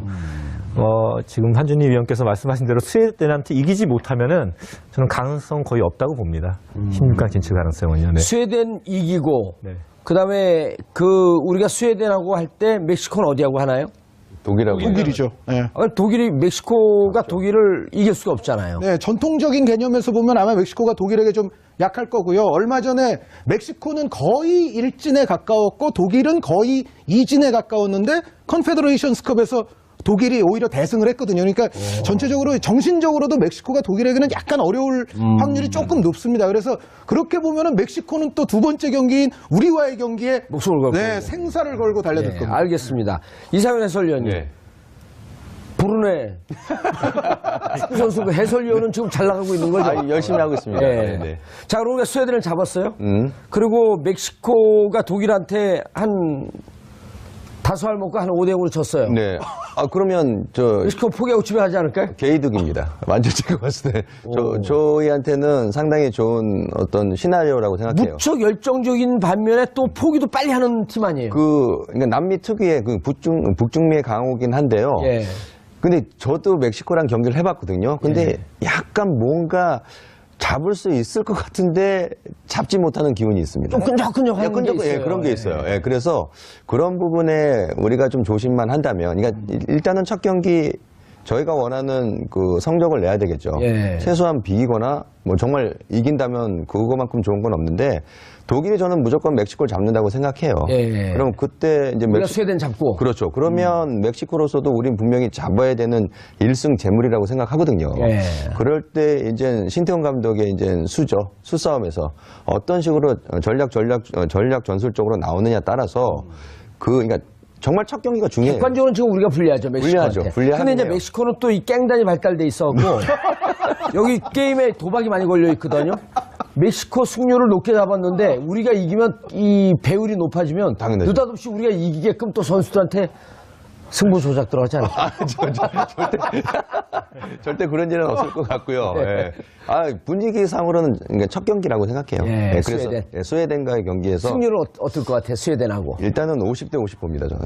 아. 50대 50. 예. 꽤 높이 본 거 아니에요? 전 개인적으로 그렇게 봐요. 왜냐하면 어차피 스웨덴도 뭐 플레이오프에 지금 이탈리아하고 경기에서 전체적으로 수비는 탄탄하다고 봅니다만 우리도 무기가 있잖아요. 그러니까 손흥민이라는 무기. 최근에 경기력을 봤을 때도 상당히 좋더라고요. 그러니까 분명히 축구는 11명이 하긴 하지만 뭔가 하나 포텐이 터질 수 있는 선수가 있는데 전 손흥민 선수가 그런 역할을 또 충분히 해줄 수 있을 거라고 생각합니다. 송종호 해설위원님, 저는 궁금한 게 바르샤에서 뛰고 있던 어린 선수 하나 있잖아요. 자기 국가대표 시켜달라. 이승우 선수. 네. 이승우 선수. 맨날 국가대표 시켜달라 그러잖아요. 네네. 그 국가대표 될 자격이 있어요? 우선은 재능적으로 봤을 때는 상당히 뛰어난 것 같아요. 우선은 뭐 노력해도 사실 그 선수의 뭐 볼 터치 그리고 드리블할 때 그런 전 리듬감. 이천수의 어릴 때 모습을 보는 것 같은데. 정확하게 보셨어요. 네. 사실 그런 외모적인 것보다는 기술적인 부분에 있어서 그런 컨트롤과 아까 말씀드린 이제 드리블할 때 치고 나가는 그런 리듬, 템포 이런 부분들이 사실 연습한다고 다 되진 않거든요. 백승호 선수하고 비교하면 누가 더 좋아요? 저는 사실 봤을 때 타고난 건 이승우 선수가 훨씬 타고났어요. 체격 조건은 백승호가 좋잖아요. 그렇죠. 하지만 뭐 그냥 저는 이제 축구로만 봤을 때. 축구로만 봤을 때. 네. 그리고 아직은 이승우 선수가 아직 어리기 때문에요. 실력적인 부분에서는 충분히 더 성장할 수가 있거든요. 더 이상 키는 안 클 것 같은데 이제. 키는 크지 않아서 사실 메시 선수도 키는 크진 않잖아요. 그렇죠. 하지만 이제 부딪히면서 하기보다는 정말 완벽한 재능을 갖고 있기 때문에 이승우 선수가 지금 보면은 아직까지는 능력은 좋지만은 자꾸 부딪히면서 축구를 많이 하거든요, 사실 상대 선수하고. 그렇다고 자주 넘어지고. 네, 그러면은 이제 사실 자기의 장점과 단점을 알아서 최대한 부딪히지 않고 공을 차는 것이 그 선수는 효과적인데 아직은 제가 계속해서 보고는 있는데 그런 부분에서 부족한 부분이 많이 있습니다. 그래서 좀 아직까지는 대표 욕심이 많아서 그런 건가요? 아니면 자기 열정이 강해서 그런 건가요? 둘 다 그런 것 같아요. 욕심도 많고 열정도 많은 것 같아요. 그래서 우선은 본인이 부딪히면 안 되면은 우리 편 선수들 잘 이용을 해야 되거든요. 그런 부분에 있어서는 아직까지 막 보니까 막 몰다가 뺏길 때쯤 패스하더라고요. 그래서 축구라는 게 뭐 잘 보셨는데 내가 편할 때 패스하는 것이 아니고요. 우리 편이 편할 때 패스를 줘야 되거든요. 그렇죠. 그런 부분들을 좀 빨리 깨닫는 게 중요할 것 같아요. 이번에 대표 선수 발탁하면 그 히든 카드가 되지 않을까요? 이번에는 저는 쉽지는 않을 것 같아요. 지금 하는 걸 봐서는 이게는 아직은 한수 아니다. 아직까지는 월드컵 대표팀에 뽑혀서 활약할 수 있는 실력은 아닌 것 같습니다. 백승호. 백승호 선수도 아직까지는 좀 부족한 것 한 명 같아요. 누구 또 있잖아요. 그 슛돌이 출신인가요? 이상윤 선수가 슛돌이 출신 아니? 예. 이강인 선수는 정말 어립니다. 저는 좀 더 키워서요. 군인 해서 이상윤 선수를 어디서 많이 봤나 했더니 슛돌이에서 봤네 진짜. 전 차범근 축구교실에서. 그렇죠. 예. 차범근 축구교실 출신이에요 저도. 그러세요? 예, 저기 그 동부 이천동 거기 가서 공차를 했어요. 자, 스웨덴 네. 장지원 해설위원님, 예. 스웨덴 얘기하셔야죠. 스웨덴이 저는 그 세 팀 중에는 그래도 우리가 제일 해볼 만한 팀이라고 저는 개인적으로 봐요. 네, 그래서 일단은 물론 플레이오프 때 이탈리아 상대로 뭐 홈 원정 이렇게 같이 했죠 플레이오프 때는. 그래서 좋은 수비를 보여주면서 올라오긴 했습니다. 예. 조별리그 때 경기들을 제가 좀 많이 지켜본 편입니다. 근데 이 팀이 기복이 좀 있어요.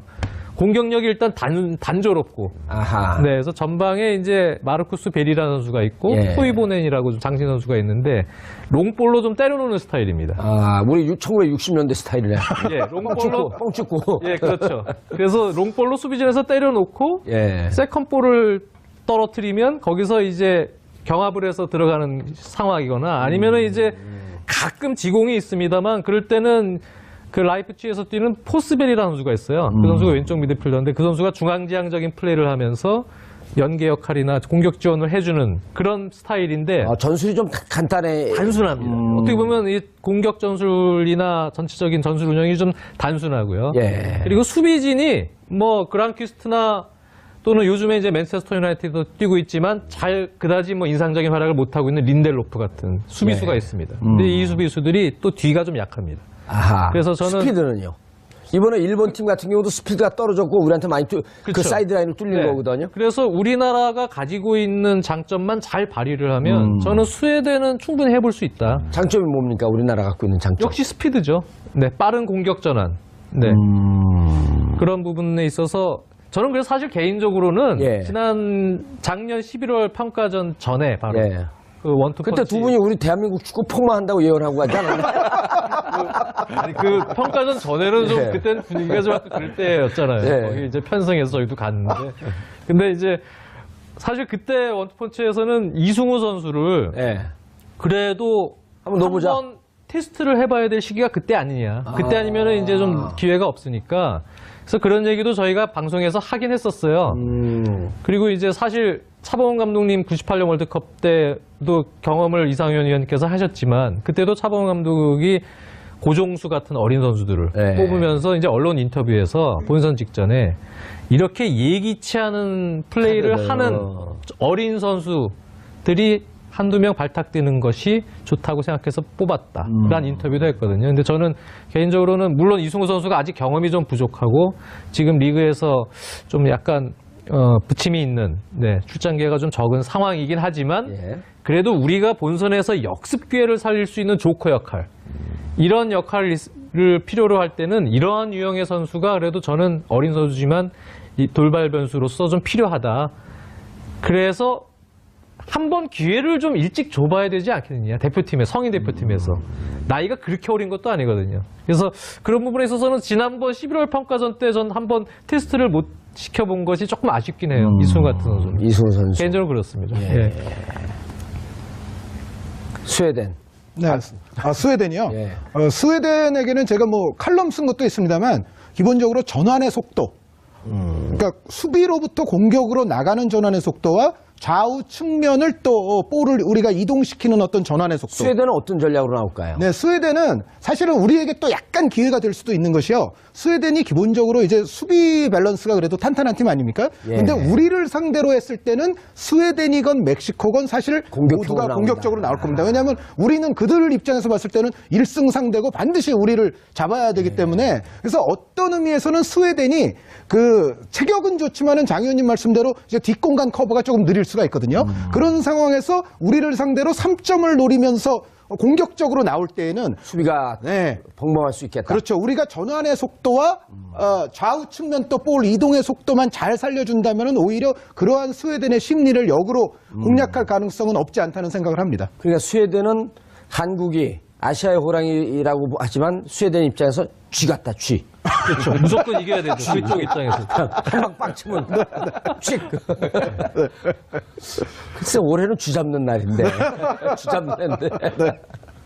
아, 공격적으로 나오기 때문에 상대적으로 수비가 좀 허술할 수 있겠다.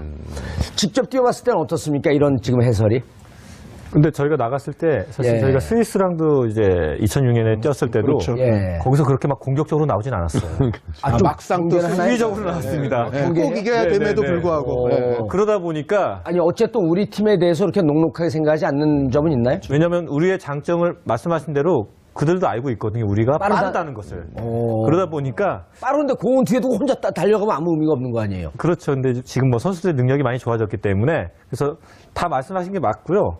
제가 손흥민 생각해도 카드도 그 중요한 위협 카드가 될 수 있을까요? 유효 카드가 되겠지만은 스웨덴 입장에서는 충분히 거기서 준비를 하겠죠. 한 명, 두 명 커버를 확실하게 하기 때문에 말씀하신 대로 저희를 좀 우리 대한민국을 좀 만만하게 봐야지. 그들이 좀 나와줘야지 뒤에 공간이 많이 생기거든요. 만만하게 보게끔. 네, 그렇지 않고 만약에 수비적으로 하면서 기존에 하고 있는 역습 그거를 뭐 하게 된다면은 정말 어려운 경기 될 것 같아요. 오히려, 예. 예, 그러면 나와주면 왜냐면 저희도 스웨덴에게 승점 3점을 따야 되는 상황이기 때문에 마찬가지거든요. 근데 누가 처음도 우리 수비를 잠궈두고 있다가 네, 잠궈두고 있으면서 저쪽이 어떻게 나오는지 일단 전략을 보다가 네. 대응을 해야 되는데 네. 나와주면 좋지만 안 나왔을 때는 우리 서로 수비로 잠궈놓고 있을 수는 없는 거 아니에요? 그러니까 우리의 큰 단점이 상대가 잠갔을 때 그거를 뚫고 들어가는 그런 세밀한 연결이 사실 안 되거든요. 그렇기 때문에 상대가 나오지 않았을 경우에는 정말 답답한 경기가 될 것 같고요. 예. 그러다가 또 공격으로 올라갔다가 스웨덴도 마찬가지로 상당히 역습이 빠르거든요. 단순하고. 그렇기 때문에 그런 부분에 있어서 단순하지만 역습 빠르다. 예, 그리고 결정력이 또 확실하기 때문에요. 최근에 뭐 잘하고는 있지만은 사실 지금까지 과정에서는 사실 저희가 수비에서의 문제점들이 정말 많이 나타났었거든요. 예. 그리고 조직적인 부분도 그렇지만 개인 능력에 있어서도 많이 부족한 모습을 보여주고 있는 상태이기 때문에 남은 기간 동안에 그런 포백 라인을 빠르게 좀 정리를 해야 될 것 같아요. 지금 아직까지도 양쪽 측면에 또 중앙 수비가 수비가 불안하다. 그러니까 그전에는 이미 6개월 전이면은 포백이 딱 정해져 있거든요. 예. 변화가 없어요. 근데 지금은 매 경기 바꾸고 있거든요. 그런 부분들이 좀 빨리 불안하다. 달라져야 될 것 같아요. 알겠습니다. 이상윤 해설위원님께서 봤을 때 아까 이제 네 분 다 공이 체력적인 면을 강조를 했는데 체력은 좀 어떨 것 같습니까? 유럽파, 국내파. 어차피 체력적으로는 선수들이 준비를 하죠.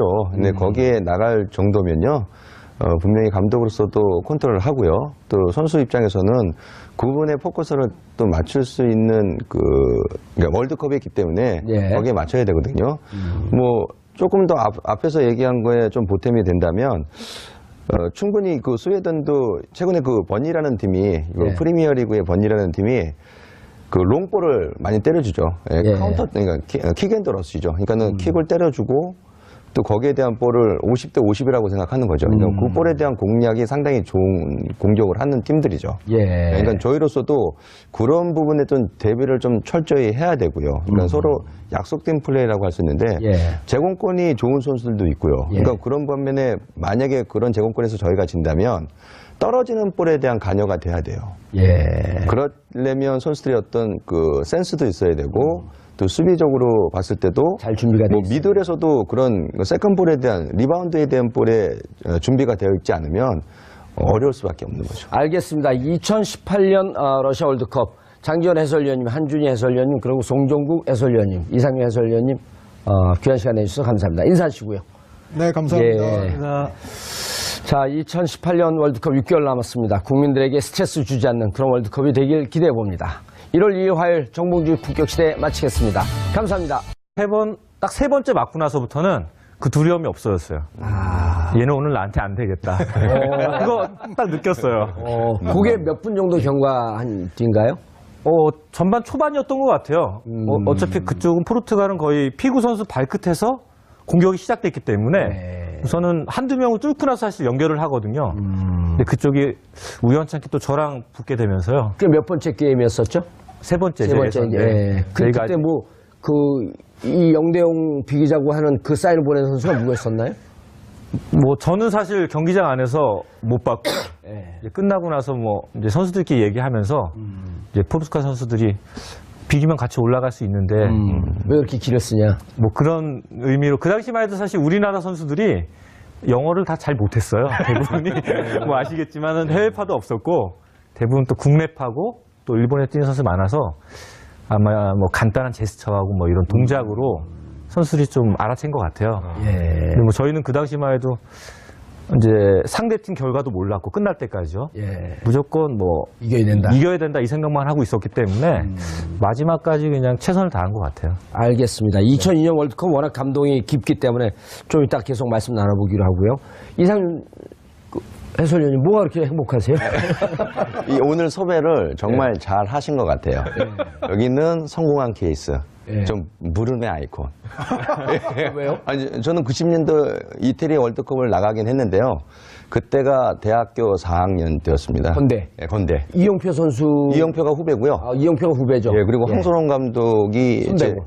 1년 후배. 1년 후배예요? 예, 1년 후배입니다. 예, 그래서 그때는 개인적으로 상당히 최순호 뭐 선배님, 뭐 김주성 선배님, 정영환 선배님 그때만 해도 선배님들한테 얼굴도 못 든 그런 기억들이 있어서 경기를 한 경기도 못 뛰었어요. 이 90년도 가. 90년도 저도 거기 건대 나온 선수들을 많이 알고 있어요. 누구 알고 계십니까? 정청래 선수. 정청래. 네?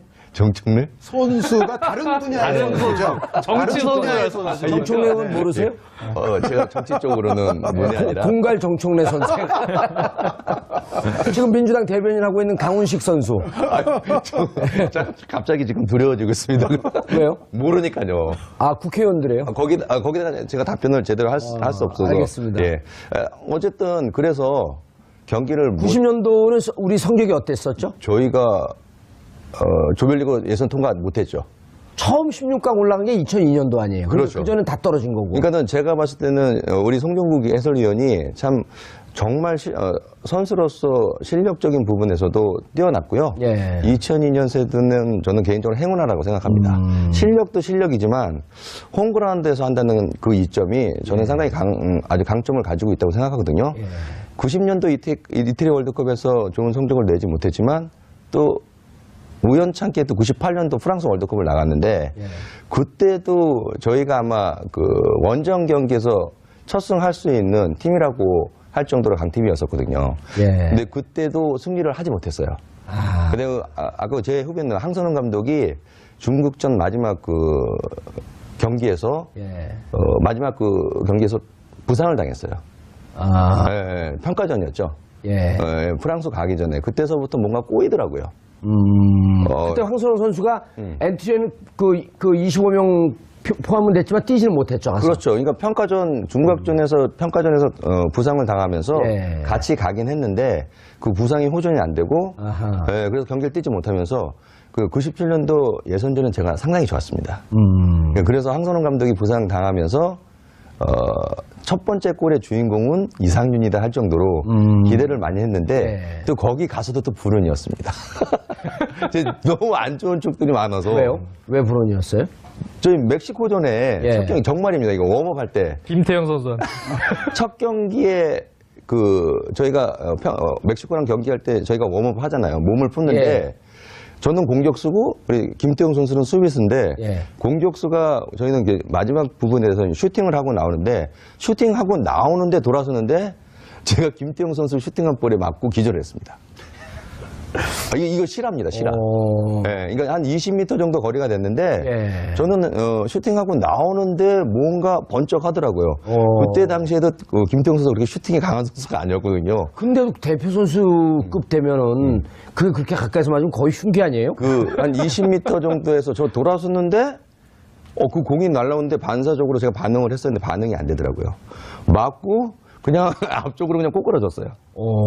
근데 그때 당시에 그 한프리 마당이었거든요. 근데 그 경기를 뛰어야 되나 말아야 되는 어떤 그 중요한 순간에 선수가 욕심이 있잖아요. 90년도 이태리 월드컵에서 한 경기도 못 뛰었고 94년도 발탁이 안 됐고 98년도 이제 또 기회가 왔는데 그러니까 많은 사람들이 저에게 기대를 많이 했었거든요. 저도 자신도 이 경기를 통해서 저를 한 번 더 부각시켜야 된다는 그런 생각을 했었거든요. 근데 그렇게 될 거라고 생각도 전혀 못했죠. 근데 또 김태형 선수가 밥 먹을 때도 제 옆입니다. 그 두고두고 아주 이거 이런 얘기하면 안 되겠지만 좀 죽이고 싶은 생각도 좀.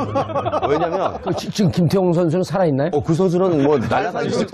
수원 삼성 코치로 잘 살고 있어요. 그러니까 이게 제가 준비를 정말 많이 했잖아요. 근데 한 게임도 못 뛰었어요. 그래서 또 경기를 뛰었는데 우리가 멕시코전에서 하석주 선수가 프리킥 나고 골 넣었잖아요. 근데 그 선수가 또 백태클해서 퇴장당할 거라고 생각도 못했죠. 그게 98년이었었나요? 그러니까 그때 당시에 하석주 선수가 프리킥 놓고 좋았고 한 5분 만에 그렇죠. 백태클 들어갔고 바로 퇴장당하고. 그러니까 선수가 11명 대 11명이 싸워도 힘든 상황에 저는 웜업할 때 볼에 맞아서 기절을 했잖아요. 상태가 좀 안 좋은 상태가 안 좋은 상태에서 10명이 아니라 9.5명이 그렇죠. 그러니까 11대 10으로 했는데 하석주가 또 퇴장을 당하니까 11대 9로 한 거죠. 그러니까 그 경기를 통해서 상당히 아쉬웠고 그래서 저희가 3대1로 패배를 하면서 그때 계속 안 좋으니까요. 요만한 것도 크게 불씨가 되더라고요. 차범근 감독이 중간에 경질된 맞습니다. 제가 황태자였습니다. 두 게임하고 세 번째 게임 하기 전에 경질돼갖고 맞습니다. 감독이 바뀌었나 그랬었죠 그때.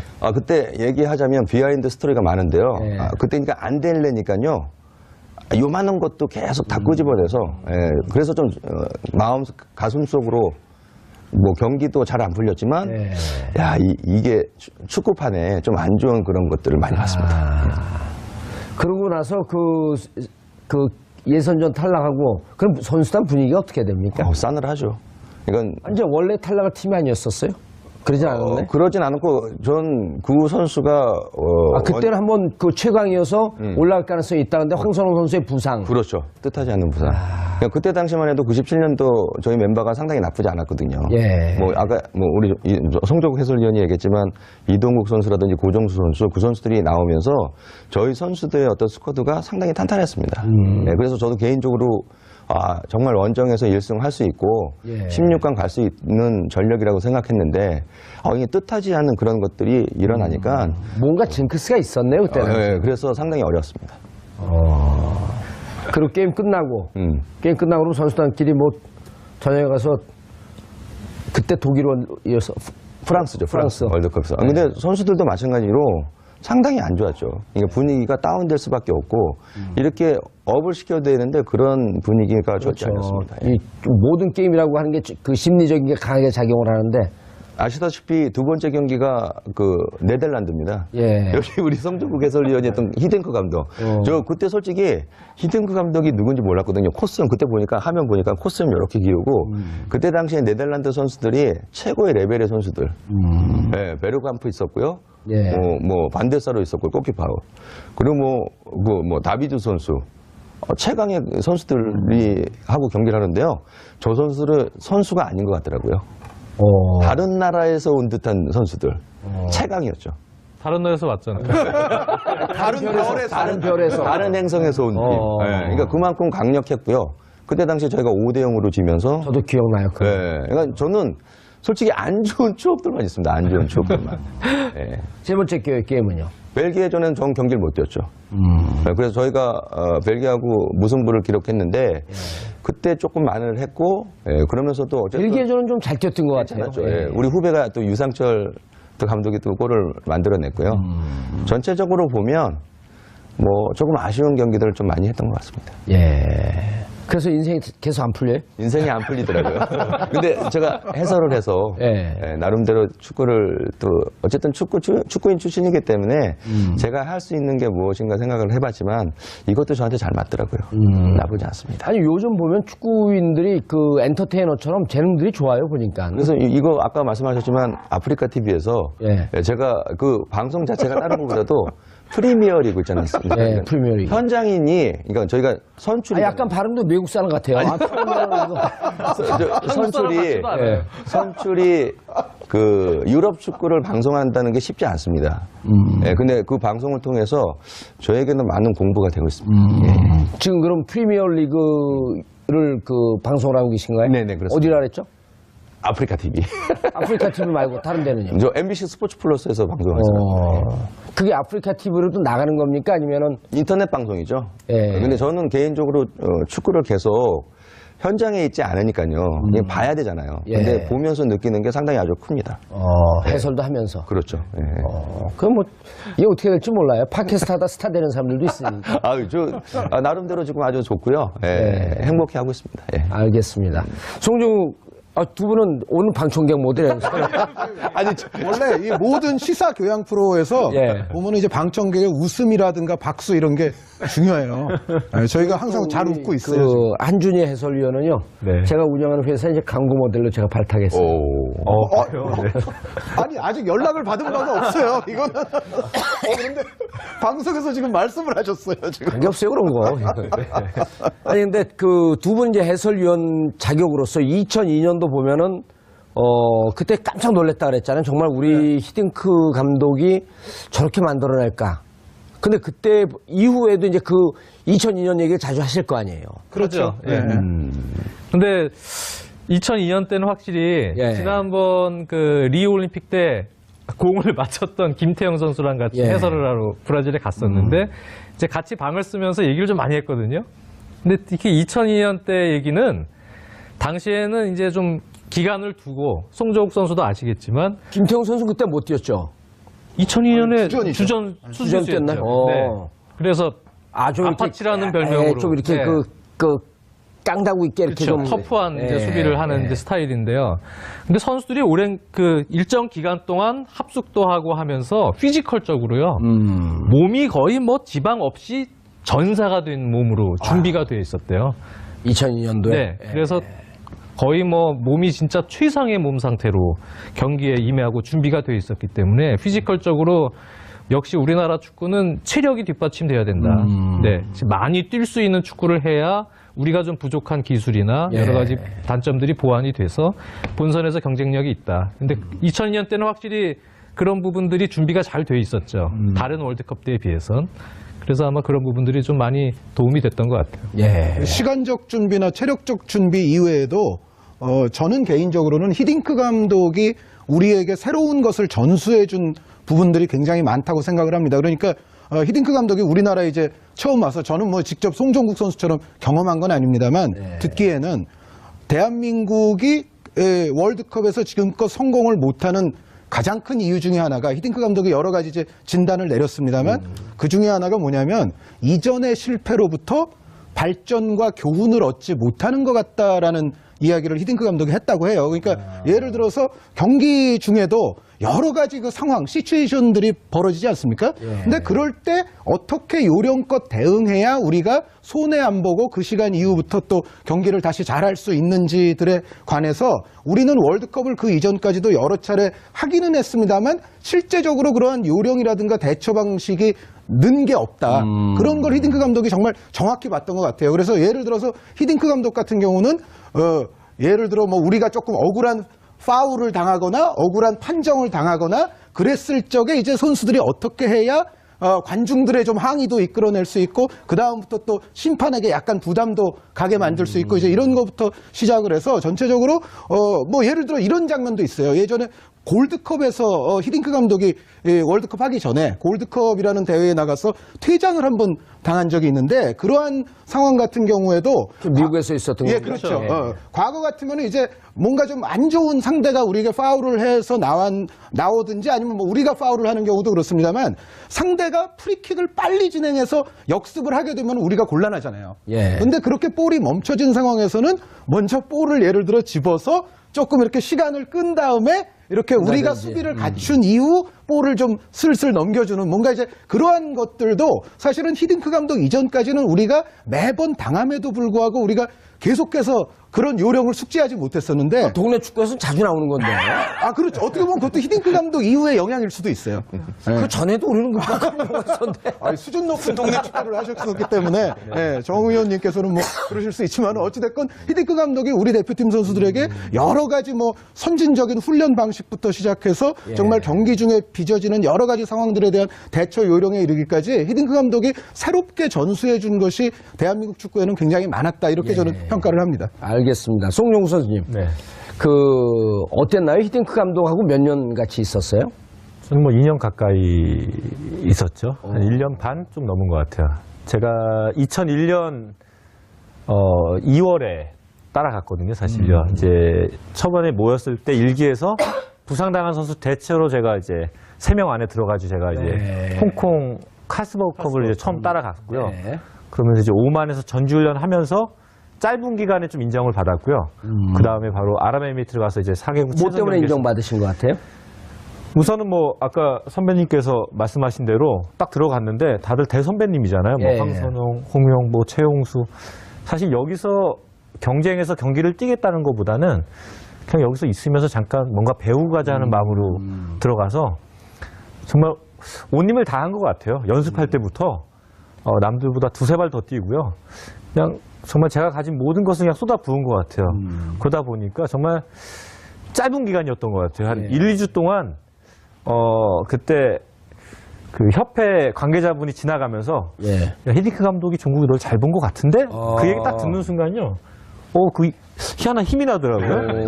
그래서 오만 가서 이제 훈련하면서 한 일주일 정도 있었는데 그때 제가 처음으로 주전 조끼를 받았어요.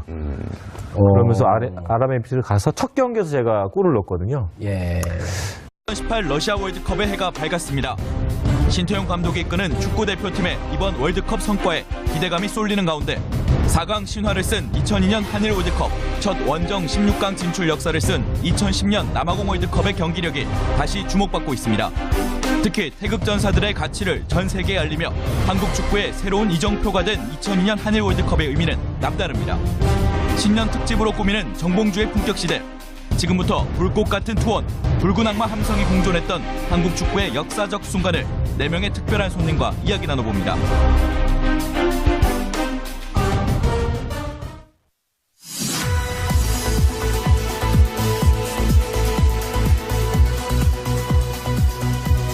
깨어있는 서울 시민을 위한 정직하고 알찬 프로그램 1월 2일 화요일 정봉주 품격시대 시작하겠습니다. 2018년 무술년 새해가 밝았습니다. 새 강으로 무장한 정봉주 품격시대가 이번 주는 신년 특집으로 마련했는데요. 오늘 주제는 6월에 열릴 러시아 월드컵 이야기입니다. 이 문제 함께 나눌 특별한 손님들 소개해드리도록 하겠습니다. 장지현 해설위원 자리하셨습니다. 네, 안녕하세요. 안녕하세요. 장지현입니다. 장자연 사건은 조사하는 거예요, 안 하는 거예요? 반드시 조사해야죠. 전혀 관계가 없나요? 네, 저는 시리아 방송대국 장지현하고도 관계가 없습니다. 시일리아 방송대국. 예. 그래도 국민의 한 사람으로서 장자연 재수사에 대해서 어떻게 생각하시죠? 문제가 있다면 파헤쳐야겠죠? 반드시 해야죠. 자, 그리고 한준희 해설위원 자리하셨습니다. 네, 안녕하십니까. 예. 네, 저는 장자연 재수사를 적극 지지합니다. 예. 네. 지난 정권 같은 방송 못할 뻔했는데. 그런 정도입니까? 예, 이게? 그럼요. 예. 죄송. 지난 정권에서 가장 친한 게 조선일보인데 조선일보 관계자와 스캔들이 있었던. 두 분은 여기 이제 자주 나오셨고 좀 분위기 익숙하시죠? 네네. 예. 네. 제가 오늘 타방송 한 2시 거를 이제 녹화로 출연했는데, 진행자 무척 중요하더라고요. 진행자가 딱딱하게 하니까 같이 딱딱해지더라고요. 그렇죠. 그 막 제가 방송 오래되는데 막 손에 식은땀이 나요. 등에 땀 나고. 오늘 월드컵 얘기니까 편히. 그리고 신년 초부터 좀 재밌는 얘기로, 들어가야죠. 네, 근데 저희는 사실 지금 저쪽에 이제 소개하시겠지만 월드컵 스타들이 나와 계시지 않습니까? 예. 그 일부 계획표를 보니까 사실 일부에서는 저희는 별로 필요가 없을 것 같은데 여기 앉아 있으라고 하시더라고요. 맞아요. 그러면서도 방송 분량은 늘 제일 많아요. 자, 2002년 월드컵 주역이죠. 송종국 해설위원 자리하셨습니다. 네, 안녕하세요. 예. 네, 송정국입니다. 여전히 몸 관리 열심히 하시는 것 같아요.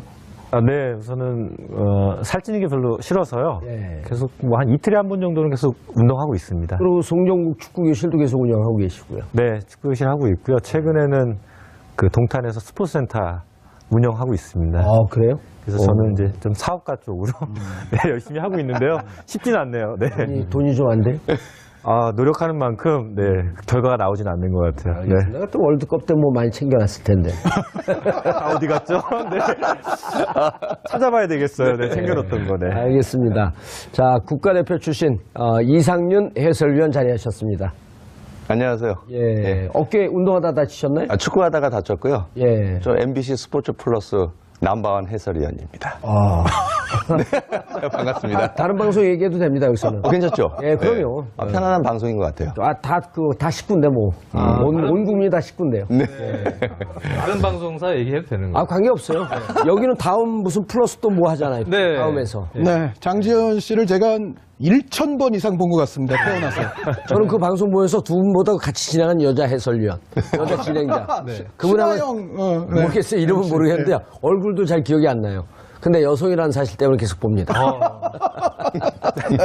이런 분들이 많으시더라고요. 네. 네. 이름 모르죠, 근데 잘. 그분. 아니, 이름들은 대부분 알죠? 꽤 유명한가요? 그럼요. 오. 네, 요즘에 아주 인기 있는 또 예능 프로에서도 진행을 하고 활약 있기 때문에 중이죠. 네, 그래요? 인기가 많습니다. 네. 참고로 저희 집엔 TV가 없습니다. 자, 2002년 월드컵 얘기서부터 저희가 좀 시작을 해봐야 될 것 같은데요. 2002년 하면은 지금도 생생하게 현장에서 이렇게 보고 있는 듯한 그 감동은 안 지워지는 것 같아요. 그때는 해설위원 아니셨었죠? 네, 저는 그때 이제 2003년에 제가 데뷔를 했으니까 2002년엔 해설위원이 아니었는데 제가 이제 월드컵 바로 전주에 유학 생활을 이제 접고 귀국을 했습니다. 유학을 하셨어요? 네, 제가 유학파입니다. 네, 축구 유학은 아니지만. 근데 네, 그 같은 비행기에 세네갈 수상이 타고 왔어요, 사실은. 예. 네, 근데 이제 월드컵 이제 세네갈이 또 돌풍이었는데 그걸 보기 위해서 이제 왔던 비행기에 저도 있었는데 저는 사실 좀 놀랐죠. 사실 그 유학 생활을 마치고 이제 한국에 와서 월드컵을 이제 봤는데 우리 대표팀이 저는 사실 외국에 있다 보니까는 히딩크 감독 휘하에서 이 정도로 눈에 띄게 달라졌으리라고까지 상상하지는 좀 잘 못했었거든요. 그런데 그 어떤 변화된 모습을 보고 정말 아주 즐거웠던 한 달 이상을 보냈던 기억이 있습니다. 그때 월드컵 개막전은 프랑스하고 어디하고 했었죠? 세네갈이랑. 세네갈이죠. 0대0으로 비긴 네. 개막전이. 네. 그렇죠. 비겼죠, 0대0으로? 디우프 선수. 그러지 않았나요? 예. 0대0으로. 세네갈의 돌풍. 세네갈이 이기지 않았죠. 세네갈이 디우프 선수가 골 이겼죠. 세네갈이 이겼죠. 갑자기 지면서 아니, 제가 개막전을 직접 현장 가서 봤거든요. 네. 세네갈이 이기지 않았나요? 모르겠어요. 저는 우리 애가 돌아다니는 애 보느라고. 그거에 대해서 기억이 가물가물한데요. 예. 그 당시에 아마 그래서 프랑스가 네. 그 조별리그 탈락을 했죠. 탈락했죠. 네. 예, 알겠습니다. 그 장지현 해설위원은 그때 2002년도에 뭐 하셨어요?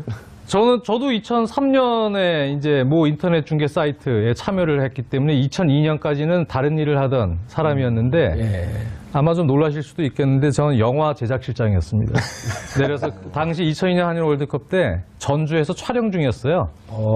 그래서 촬영을 하다가 우리나라 경기가 있을 때만 스태프들이랑 배우들 제가 스케줄을 짜니까 다 쉬게 해서 호프집을 하나 빌려서 전체가 배우들 스태프들 다 우리나라 경기를 봤는데 유독 이탈리아 전 때만 모 배우의 스케줄 때문에 촬영을 할 수밖에 없었어요.